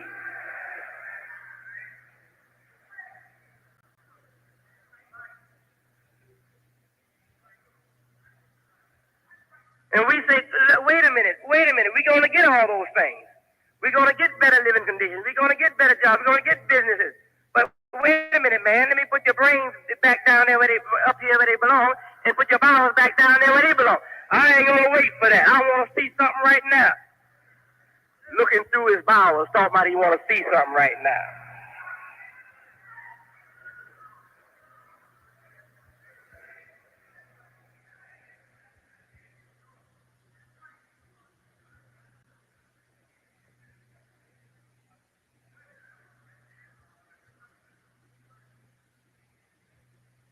Allah made the world. The world is a natural world. From this natural world, we get science. I'm a scientist. What I do follows the rule of science. I don't do things haphazardly. I don't jump here and there. I do things in steps and in stages. I follow the guidance of God.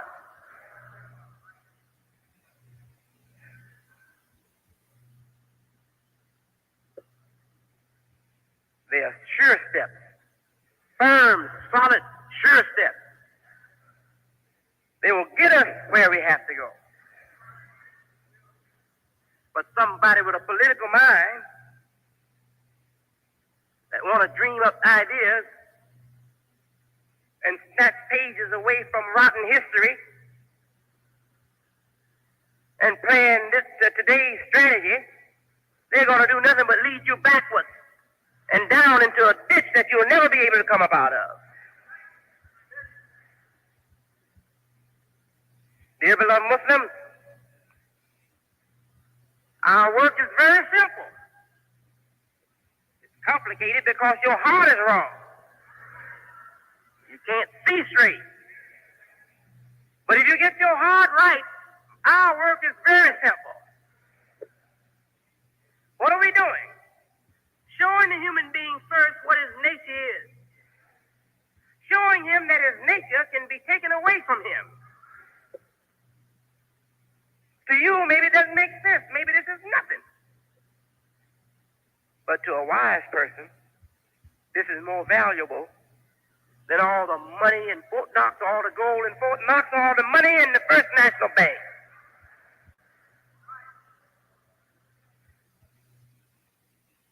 Your nature can be taken away from you. But if you be taught your nature, you can keep your nature. And nobody can take your nature away from you. You have to give it up yourself. They won't be able to take it.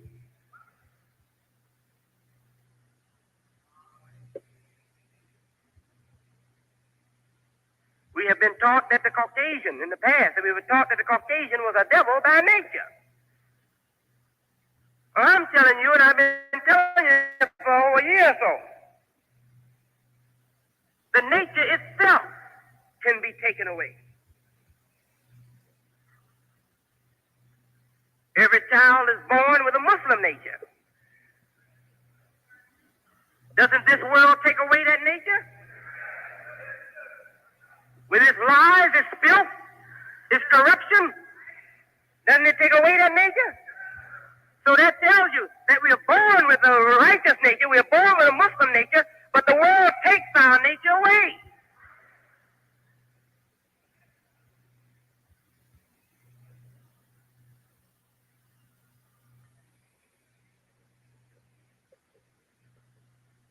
Let us look at the lessons where it says that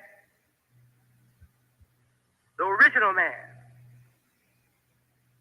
is the Asiatic black man, owner, maker, cream of the planet Earth, father of civilization, God of the universe.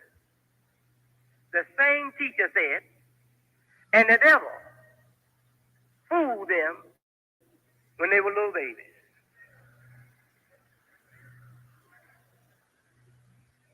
The gods of the universe, the owners of the and makers of the world, were fooled by the Caucasian when they were little babies.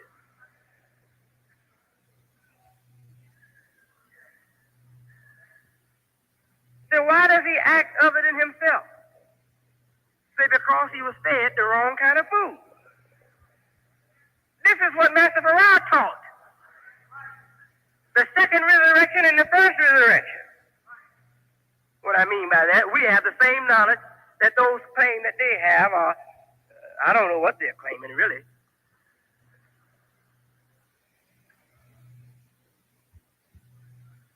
So here the Caucasian now fed the God food, and the food destroyed him. What kind of God is this? That eating pork takes away his godliness. What kind of God is this? That being taught Christianity takes away his godliness. What kind of original man is this that you put him in a Caucasian society, he loses his originality? And what kind of Caucasian devil is that is a devil by nature, grafted devil by nature, that if you keep one of them from the wicked society, they won't be a devil? Master Farrar's wife never mixed with anybody other than good Muslims. So the Honorable Elijah Muhammad says that she was a holy woman. So where's the power then? Is the power in the physical flesh, or is the power in the influences of the society? Master Farrar's mother, a pure Caucasian. Lord Elijah Muhammad said, don't call her a devil. She was a righteous woman.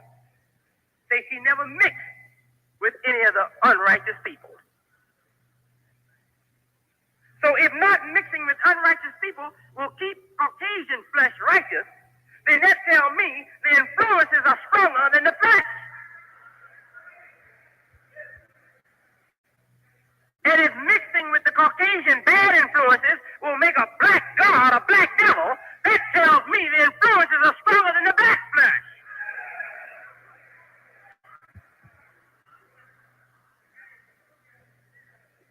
The black god taken out of his black kingdom and put into the Caucasian society becomes a black slave, a liar, a drunkard.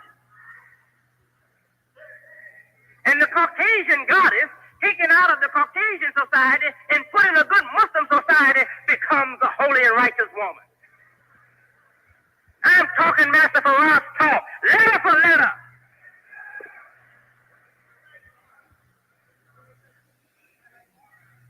Am I giving his word letter for letter?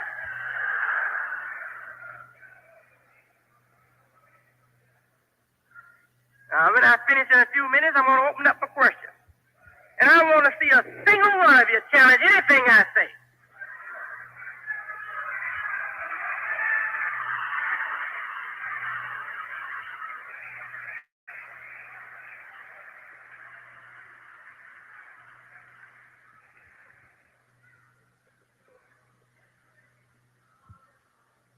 Those people that you listen to who are criticizing me, if they had the sense that I have in one hair that's on one of my toes, they wouldn't criticize me.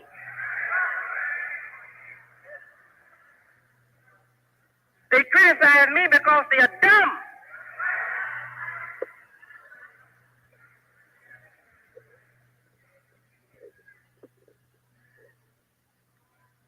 Master Farrar didn't come here to as much as he came here to destroy it. He came to destroy the influence in your life and in my life from Caucasian racist mentality.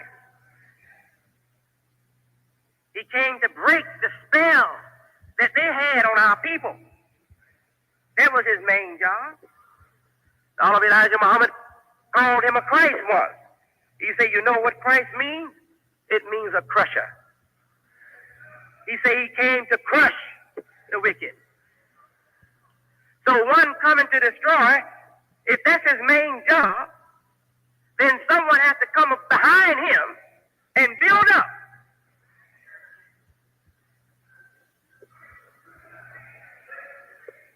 And in coming behind Master Farad Muhammad, I build up. I come in just like a man behind a warrior who came in and just tore the town up. I come in and I have to clean the streets. I have to repair the building. I have to build new buildings. Make the city clean and fit to live in again. But in doing it, I have added to the dignity and to the statue of the warrior. For if his town was left war-torn, what credit would that be to him in history? That he just made war, made a lot of trouble, and tore up everything. All praise is due to Allah, that Allah blessed Muhammad Muhammad to be a builder.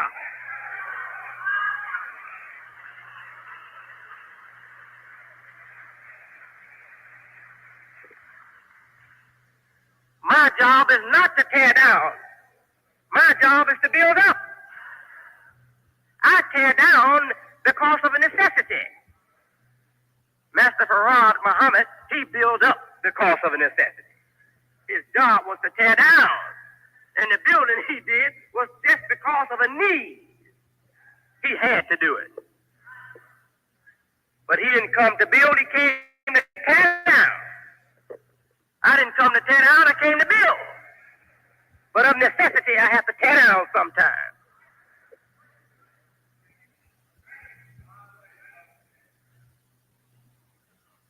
The Honorable Elijah Muhammad, Master Farad Muhammad, their great wisdom would never have been seen if Allah hadn't blessed my eyes to open their secrets.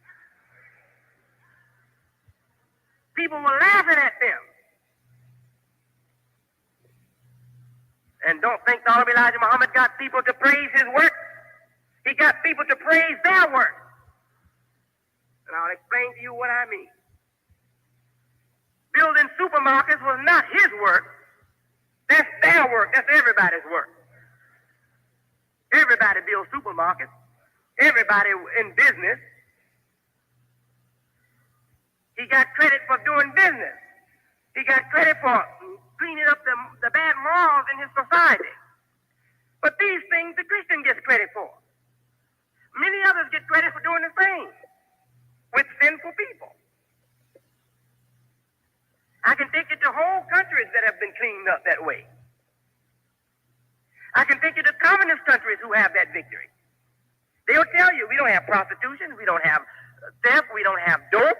They've cleaned up their society. Communist people have done that. So that's not where the real victory is, not for Muslims. But when Allah blessed me to see the secrets of Master Farad and Honorable Elijah Muhammad, he opened the way for them to get new credit and new dignity.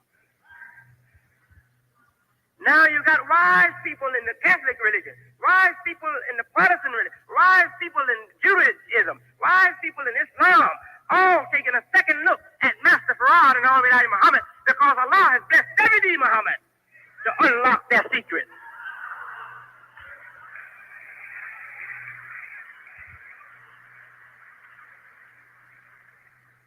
Oh,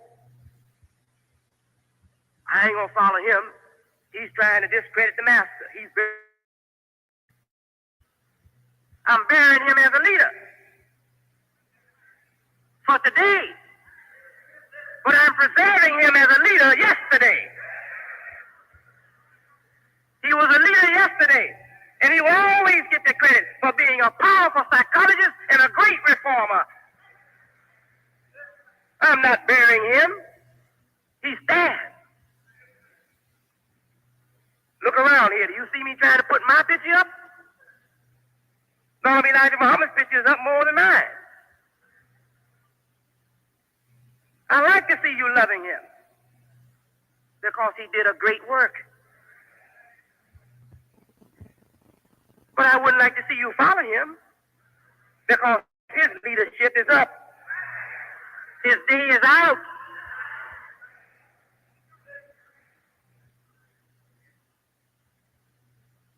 Now there are some who say we got to follow the Honorable Elijah Muhammad dead or alive.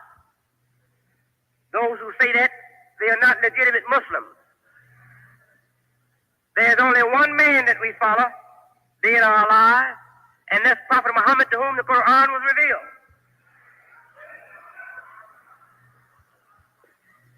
And we don't follow him because he was black or white or purple. We follow him because God gave him the last revelation to unlock the mysteries of time.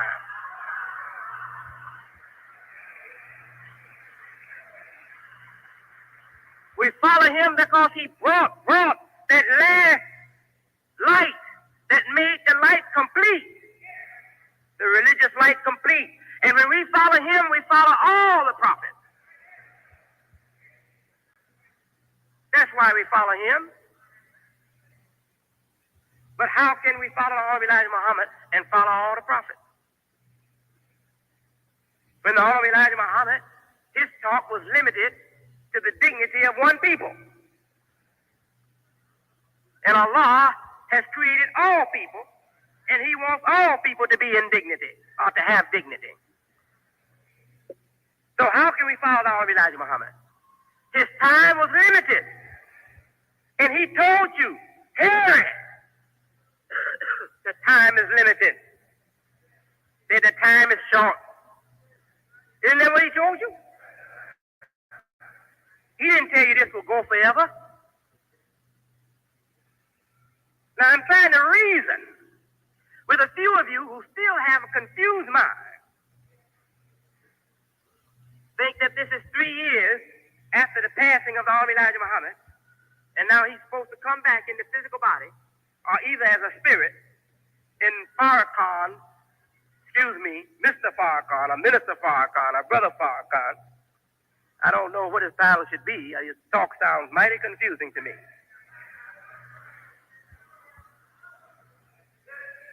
Or is Mr. Solace, as one called himself Solace. He sent letter to every masjid, all the imams, telling them to hurry and join on to their own time. Follow Prophet Solace, the return of the Honorable Elijah Muhammad in the spirit, and send your donations to such and such number.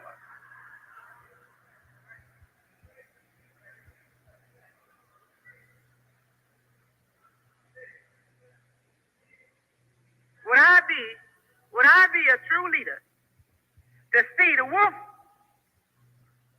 coming for the young sheep and not warn the herd? No, I wouldn't be a true leader. I've been looking and wondering what color these people had. And I didn't want to come out too soon and say something for fear I might have misjudged. But I've heard enough now.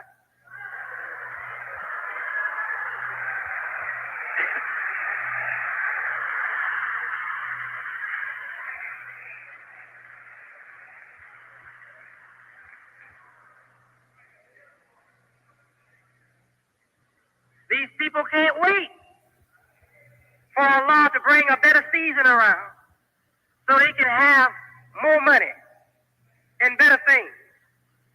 They have to devise some fascinating story and some fascinating program to attract an emotional people to become their slaves and their tools. And they'll use your back to sit on. And they'll become a little pimp with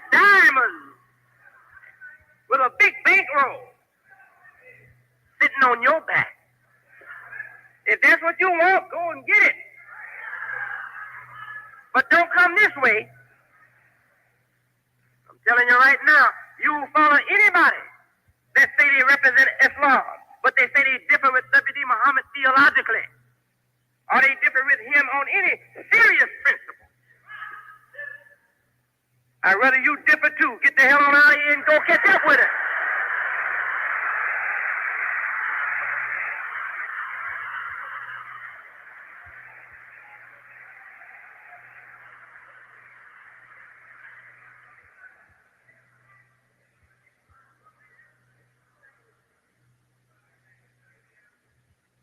Dear beloved brothers and sisters,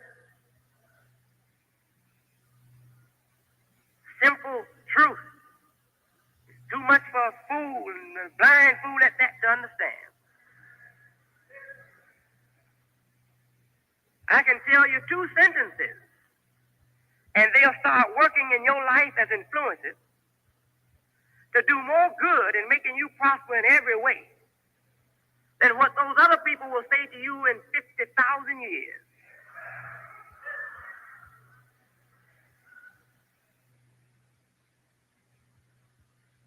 What do I tell you? I tell you that the object of human life is government. Not just government of the many, government of the individual.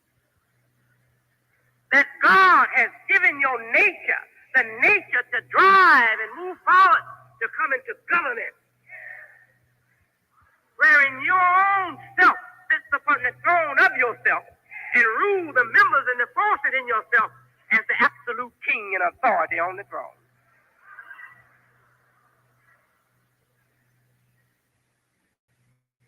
And that you cannot exist alone. You must come together with your other brothers and sisters and form a collective government. And that collective government must have one authority over it. That is God, His Quran, the Sunnah of Prophet Muhammad, and an Imam. Because God won't speak to you through any vision or through any spooks.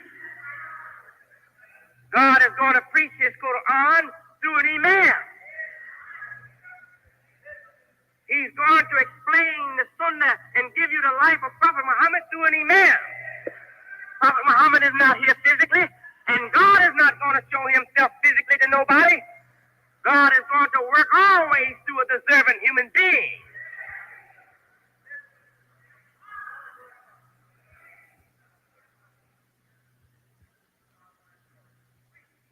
The fools can't understand the wisdom. Once the human being accepts that government is the object of his human growth, if he accepts that, he shall grow stronger and stronger every day, more coordinated every day. He's not going to tolerate any disorder or any, what they call it, insubordination in his kingdom, because he knows that he's destined to move toward government, and he's going to be the king on the throne.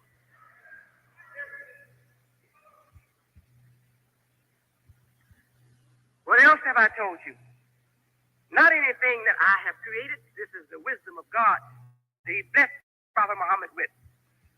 I told you that Allah said, and He says it plainly in the Quran, that He has not created men nor jinn for anything except His worship.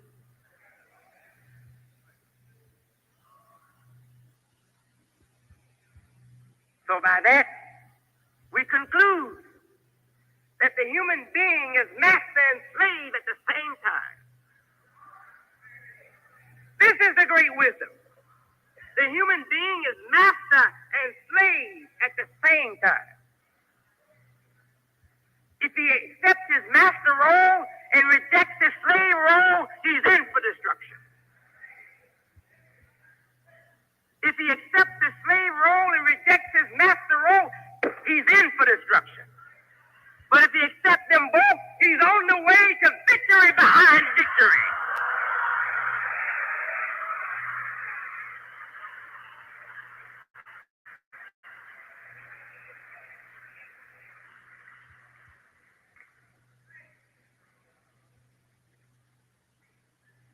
give yourself totally to Allah as His willing slave servant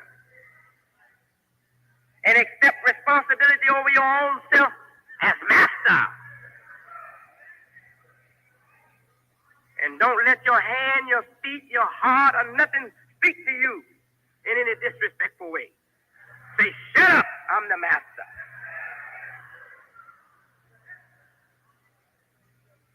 And once you accomplish that kind of mind, once you achieve that kind of mind, and have the faith in yourself to master your own domain, you'll find that you'll be more successful out here trying to master, handle the problems in the society. Any person can't handle himself, he can't handle the world. People out here want to be leaders.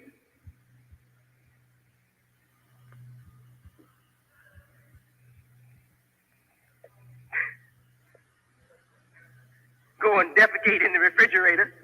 Don't even know where the toilet is. They talk about they want to be a leader. Don't know his backside from his front side. Want to be a leader. Throw a day-old pair of panties on his face and he fall down and pray to the panties.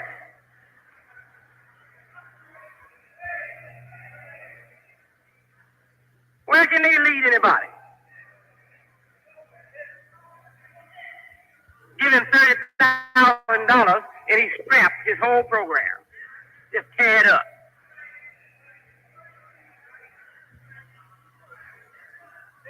Prophet Muhammad said, give me the sun in my right hand and the moon in my left, and never will I desert this mission.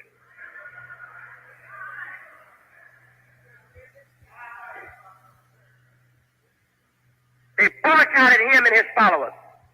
They were hungry and suffering. Many good ones died under the persecution. But Prophet Muhammad never gave in. He never said, oh, I got a chance to be a big, rich leader of the Quraysh. That's what they offered him. Come back to us. We will make you the leader and give you all the wealth. Isn't that what they said? Prophet Muhammad said, no, if you give me the sun in my right hand and the moon in my left, never will I desert this mission. But these people that's out here campaigning for you to nominate them, to put them into leadership, all you need, and I said before, is about $30,000 or a pair of warm panties from some big hips.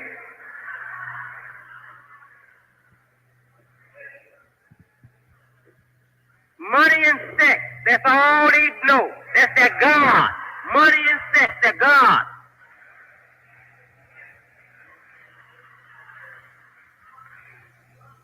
All praise is due to Allah, that He haven't let all of us go down that drain.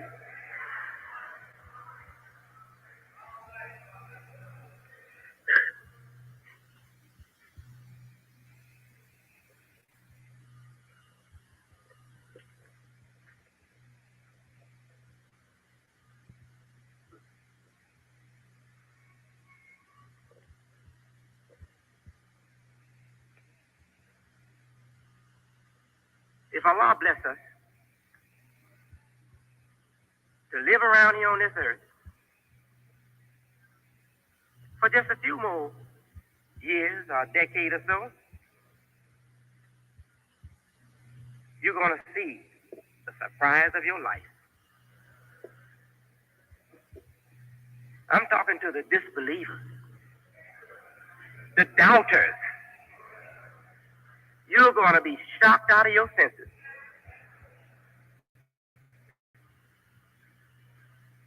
You're going to see the teachings of Islam as they are presented by this simple man you're looking at right now.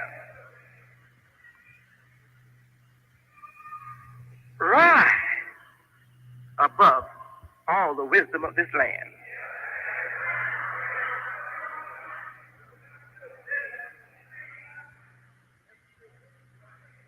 The wise people are looking at it right now.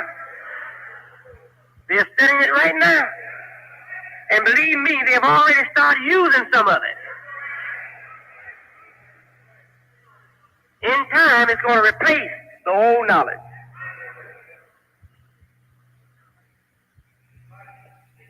I'm not talking about just here. I mean out there in the city.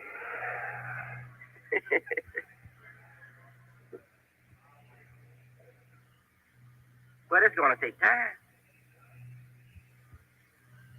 We are building the human life back again as it should be built, as Allah intended for it to be built.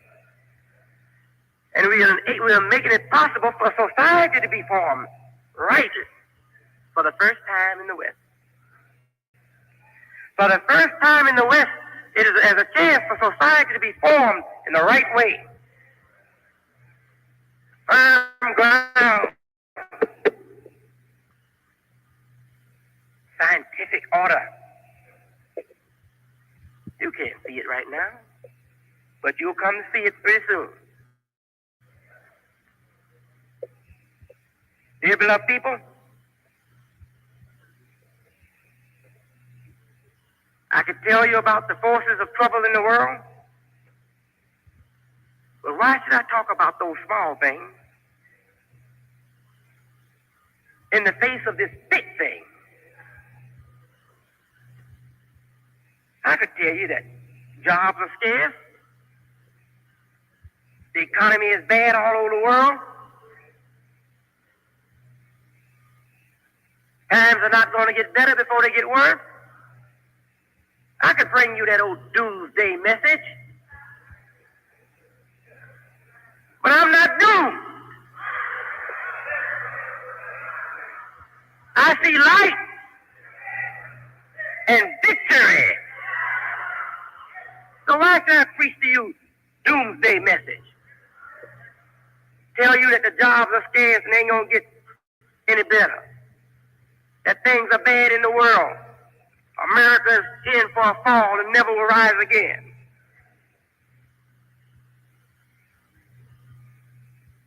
Why should I preach something like that?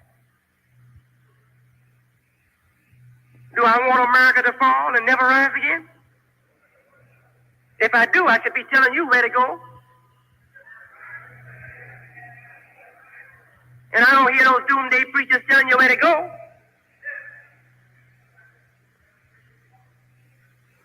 Would I be a true leader if I tell you America's falling, never to rise again? And then I don't tell you where to go?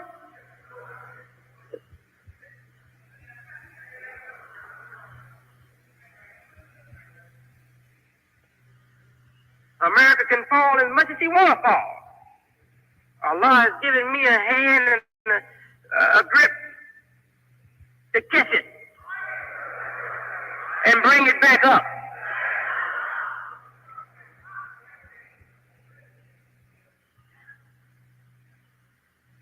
All praise is due to Allah. America is falling materially. All praise is due to Allah. That's the greatest blessing we have had in the United States, from within the United States, in the whole history of the United States. The United States began with people just wanting material comfort. They were working for a material heaven on earth. All praise is due to Allah. America is reaching the time now, has reached the time, wherein it knows that it can't enjoy no material paradise on earth. I thank Allah that jobs are scarce. I thank Allah that business is not booming, that industry is slowed down. That's a blessing on America, not a curse.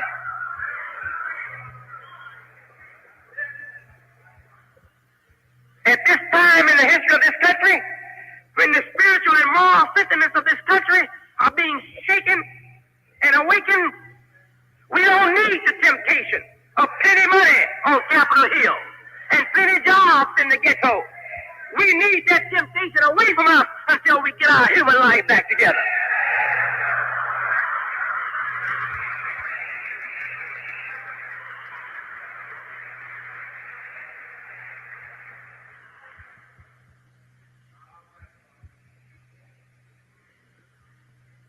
But those that don't know how to read the signs of Almighty God, they think this is a curse on America, that jobs are scarce and the economy is grinding down. It's not a curse, it's a great blessing.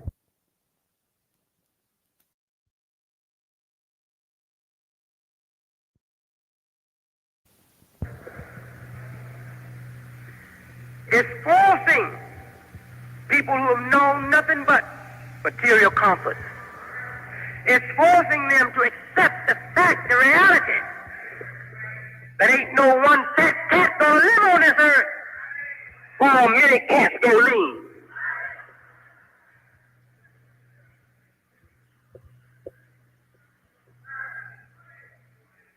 If there was plenty of money around, brother and sister, America could pacify the agonies of the spirit and the morale in this country.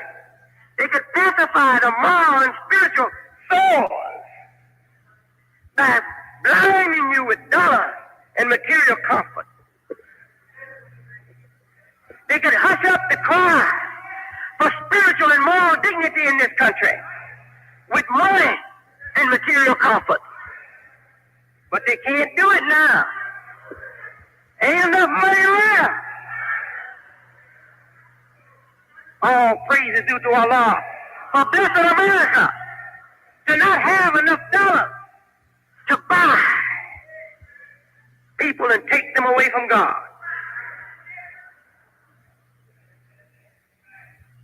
They wouldn't do it out of the desire to buy people and take them away from spiritual and moral growth.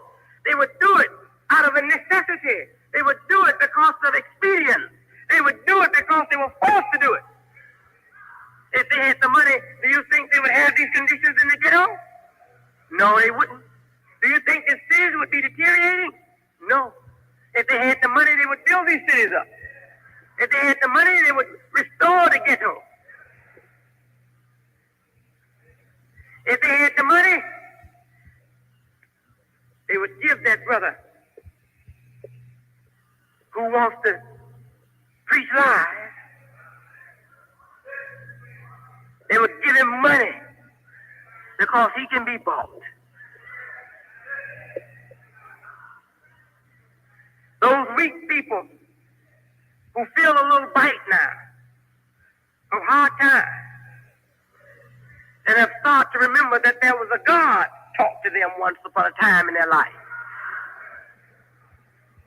If America had enough money, they would take the bite off that brother or sister, and he would forget that God was once in his life.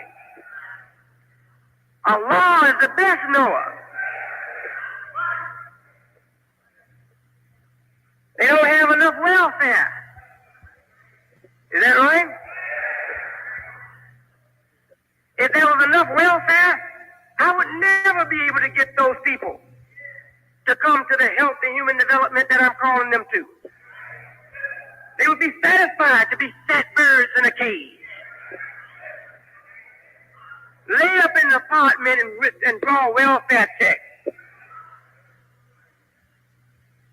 Eat sirloin steak.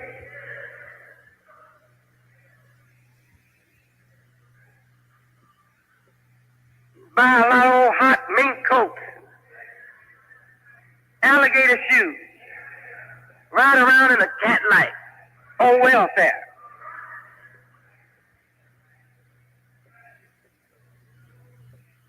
The scripture says, death and hell help prepare the dead to meet their God.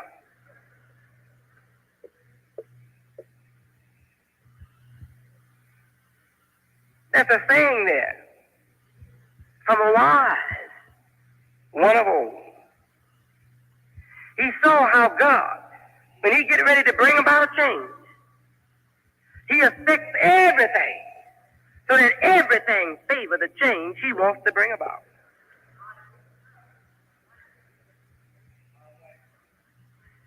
So don't think anything is working against us. Every atom and every particle, every molecule, and every atom and every part of the atom in this His whole creation is working in our favor.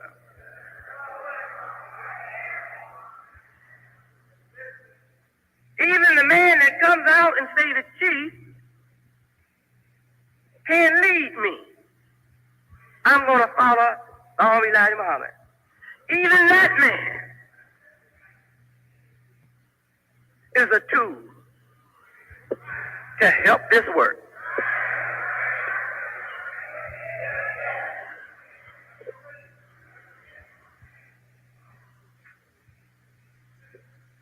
You know, a tool,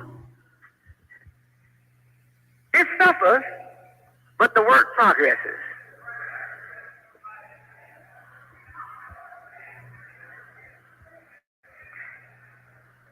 So really, everything is in the hands of Almighty God. And our enemies will be nothing but tools under the grind. They'll suffer, but we will progress. Oh, we need to bring the FOI back. Go on and bring it back. If that's what you want, bring it back. You won't bring it here.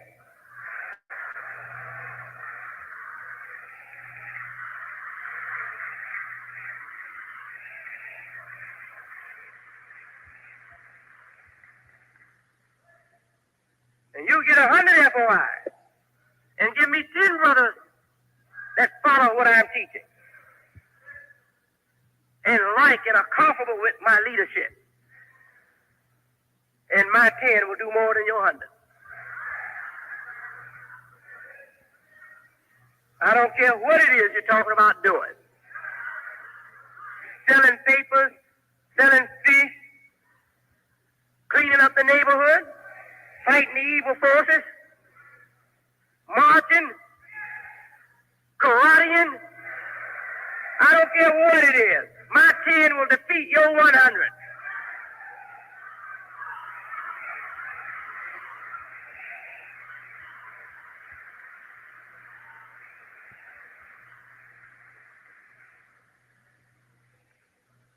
Your 100, they're going to be self-defeated. My 10 are going to be together.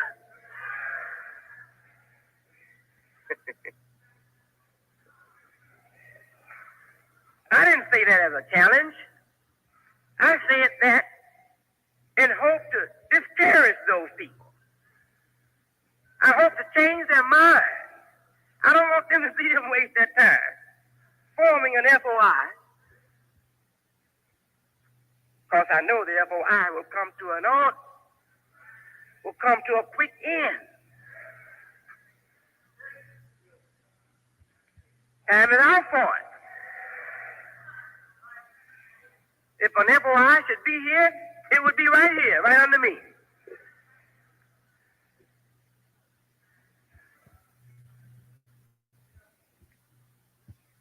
Don't join anything like that. Don't support it. For yourself, the good of yourself and your family, and all of us, stay away from them. Let them do their thing to themselves, and you just stay completely away from them. Don't go to their meetings. It'll mean nothing but trouble. You go to their meetings, you get dissatisfied, they get dissatisfied. You may become angry, they become angry.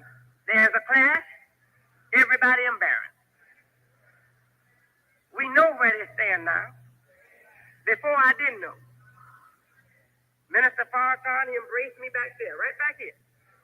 The last time he was here. He spoke here, he said we won't let him talk. We who? It's not me. Every time I see him, I invite him to talk. Whenever he's here, I tell him to talk. The last time I talked to him, he said he wanted to go back to New York, he thought. I said, go back, I'll go with you. And I'll show the New York people that I support you. I needed him in New York, but I thought he needed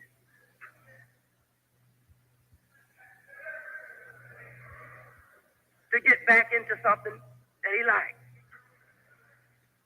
So I was going to help him get back into it. He never came back to me and told me anything. But he's out there trying to make people feel sorry for him. I'm persecuted like Malcolm was. I'm going on the same parallel. Most of the people think we want to kill him. I don't want to kill him.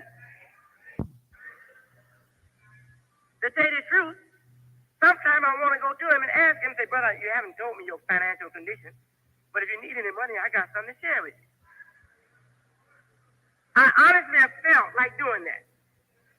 And right now, if I thought he was in financial bad condition, that he and his wife and children were suffering financially, if I thought that he would accept it from me, I would gladly offer him some money.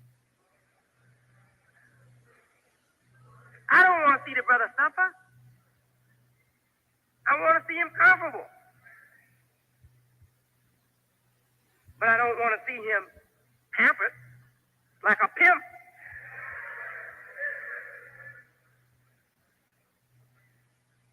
There are others.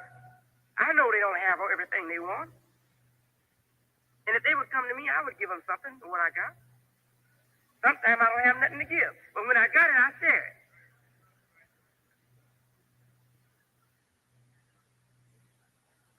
But I look at them and I wonder. I don't go to them, you know why? Because my mind tells me, say, look, if they were really in need, they would sell their Mercedes-Benz.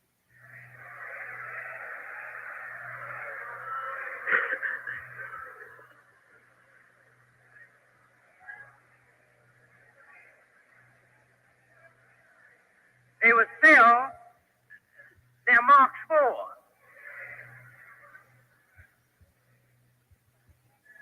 Their 10-pair alligator shoes that they don't have to be using. Their extra house that they don't have to be having. No, they don't want me because I asked them to reduce your fat self so everybody can have a little weight. That's why they don't like me. I tell you, the only reason why these people don't like me is for two reasons. I'm decent and honest. They want to be indecent and dishonest.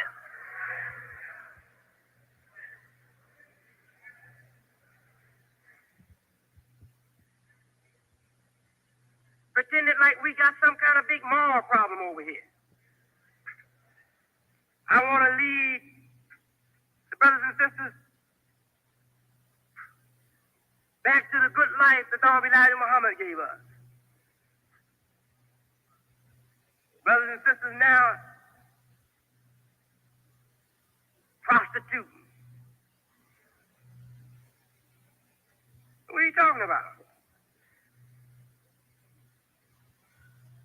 Any sister prostituting over here, if I find it out, she's punished. And can't no sister come here and listen to me week in and week out with a heart for prostituting.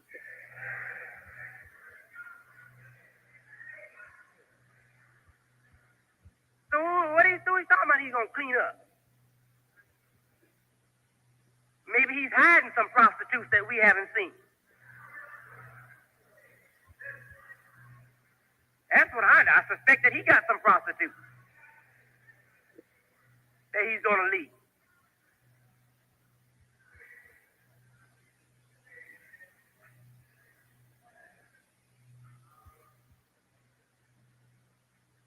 Want to charge me with the weakness and filth that is on them.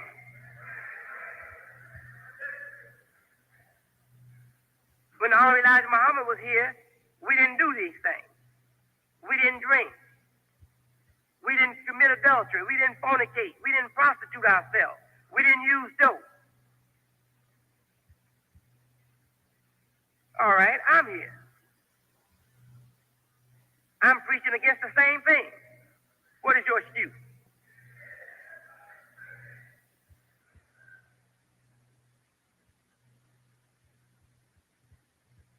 Anybody who said they were following the Lord Elijah Muhammad and they didn't drink, prostitute themselves, or use dope, and then just because I come into the leadership and say the Lord Elijah Muhammad is not the leader of this day and is not a messenger or not a prophet of God, and they certainly now sing and go back or start prostituting themselves, using dope and drinking whiskey, what does that say for me and what does it say for them? It tells us that they never really believed in the Lord Elijah Muhammad. If they believed in him, they would ignore what I'm saying. If what I'm saying hurt their faith, they would just ignore it. They would say, I'm not listening to that. I believe in the Lord Elijah Muhammad. If your God is weak enough to be destroyed by my word, you should give up your God and come to Allah.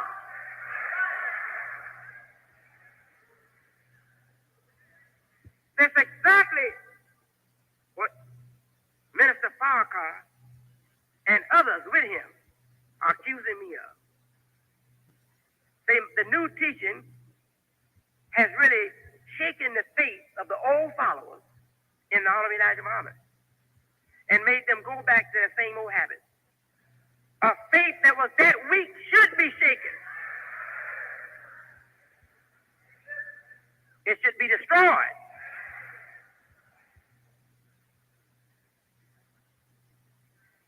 But don't believe them. That's not the whole story. When I came into office, I came in fighting prostitution, fighting dope pushers.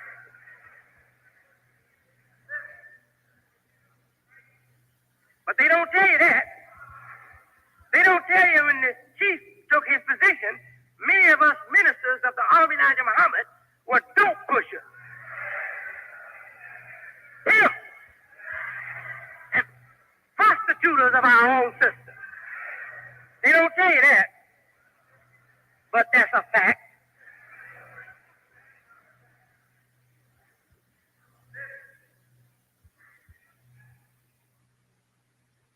I know you're tired and we have to go home.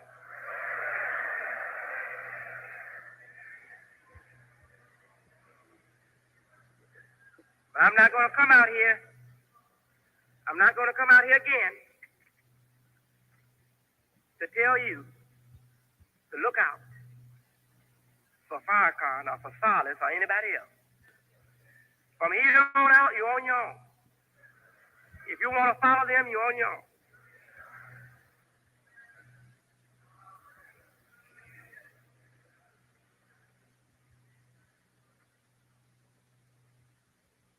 I hear that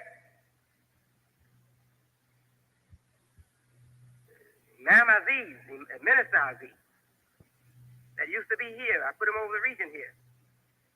I hear that he is Farrakhan's right-hand man.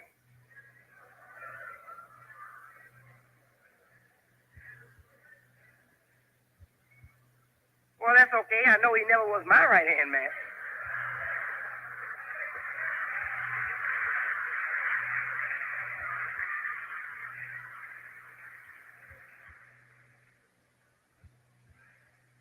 I hear that John Muhammad used to be minister in San Francisco, lived there as a fat pimp off the people. I hear that he's with them.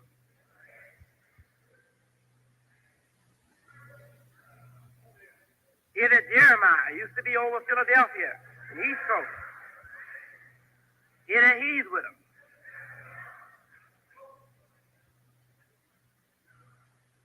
I hear they have Muhammad Ali going like a pendulum from their side to this side.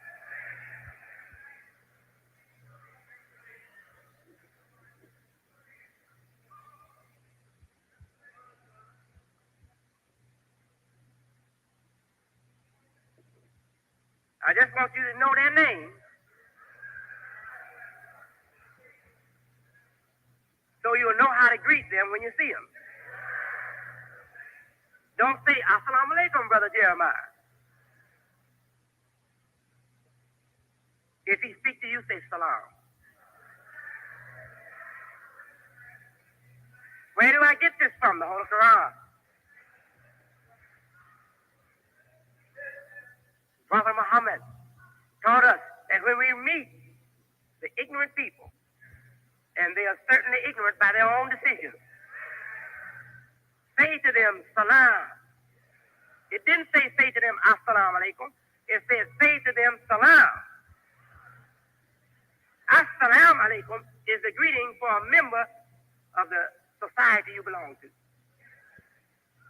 A brother who believes as you believe, and a sister who believes as you believe, you say assalamu alaikum. But people who claim to believe, but have proven by their own actions that they don't, when you meet them, just say salam. If they say assalamu alaikum, brother, say salam. Don't say brother. How can you be a brother?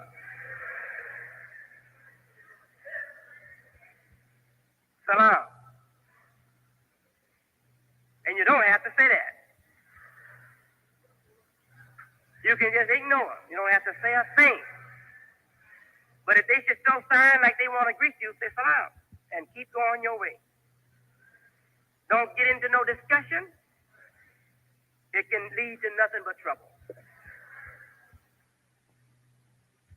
They say, well, let me explain, brother, what happened. Salam, and keep going. They won't explain it. They should come down here and explain it to me before all of us.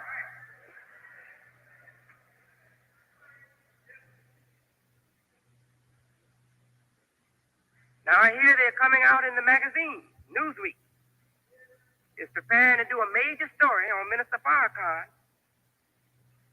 and his new movement that he's calling Elijah Muhammad Memorial Society.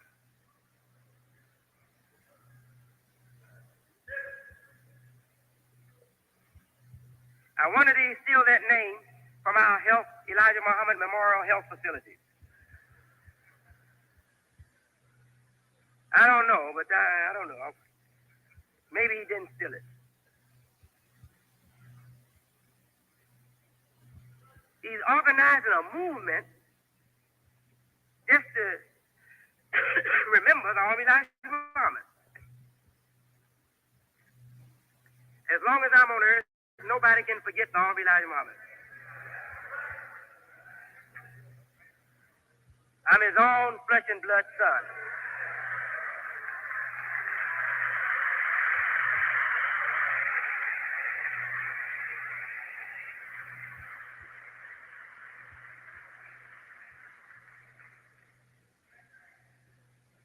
I'm the man that he pointed to when I was too young to understand myself what was in store for me down the road.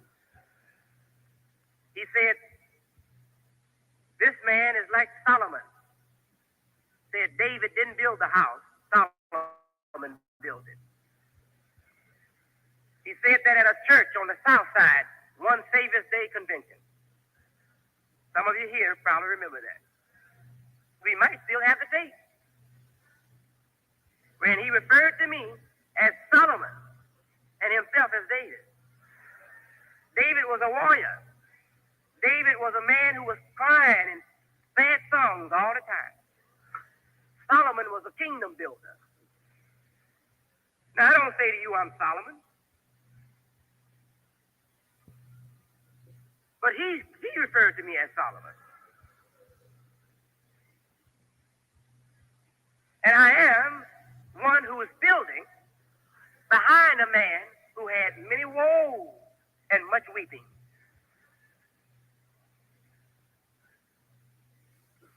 But I don't say I'm a Solomon. I'm not.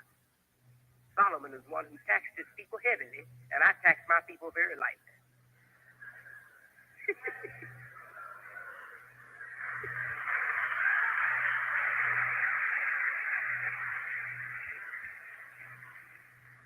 And Solomon's kingdom fell because of heavy taxing, and this kingdom shall rise because of reasonable taxing.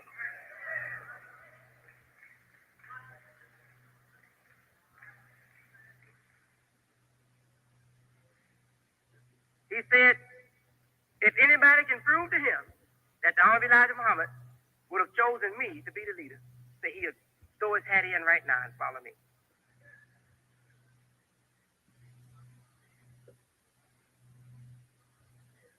The Honorable Elijah Muhammad told him many times that there's only one that Master Farad told me that he saw that would be a helper and a successor. He said, and that's Wallace D. Muhammad. And Minister Farrakhan himself said many times that Wallace D. Muhammad was the one always that we thought would become the leader after his father. Many times he said that. Malcolm X, in his book, in his autobiography, he didn't even hide that. He said that the Honorable Elijah Muhammad said after 40 years, at the age of 40, Wallace Muhammad would come into his leadership. Maybe I'm not giving his exact words, but that's what the meaning is. That at the age of 40, I would come into my leadership. Read the autobiography of Malcolm X. And Malcolm X, in his autobiography, he said that I was always the one that he and others would come to for advice. That's way back there, before the great secrets was opened up to me.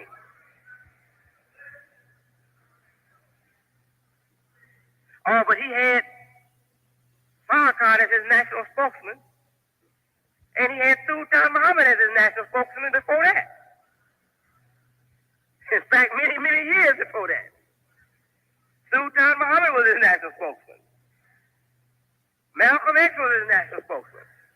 Farrakhan was his national spokesman. Does the vice president always become the president?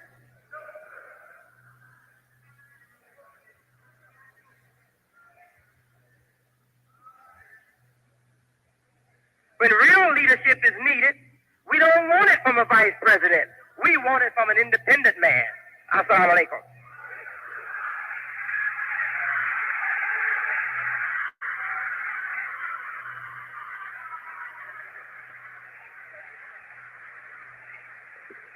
Takbir. Takbir. Takbir. Thank you, brothers and sisters. All praise is due to Allah, the Lord of the worlds. Brothers and sisters, I know you have enjoyed yourselves this afternoon. That truly was the chief. Yes, sir. So now, brothers and sisters, let us sit down, please, for a few minutes. We have some local announcements to make. And then we're going to get you out of here as quickly as we possibly can.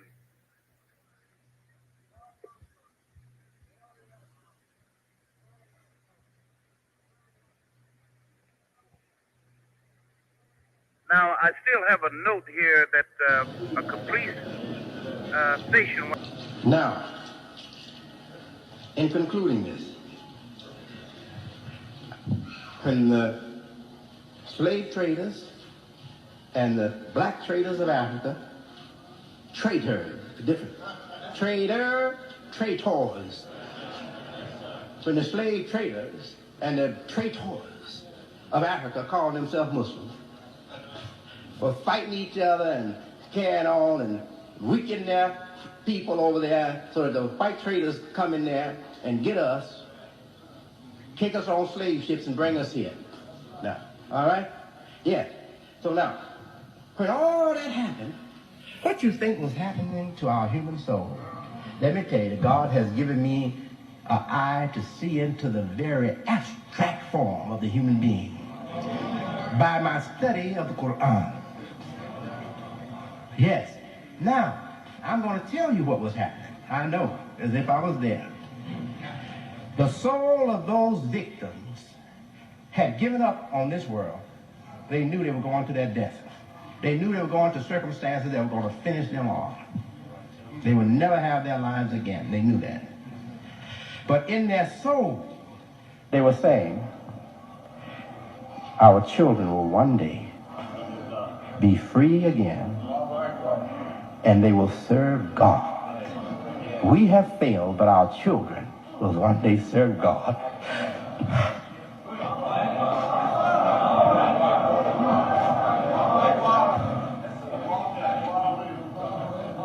And now their prayer that they prayed in the deep recesses of their soul has come true. And not only are the descendants of the black people of Africa from Islam coming to Islam, taking up the divine cause, but those who never were Muslims, their children from Christianity, their children from Judaism, their children from paganism are embracing Islam in America. And we are going to build new Africa. New Africa, right here in the United States. Allahu Akbar. And the soul of those suffering victims, they're rejoicing because of us here today.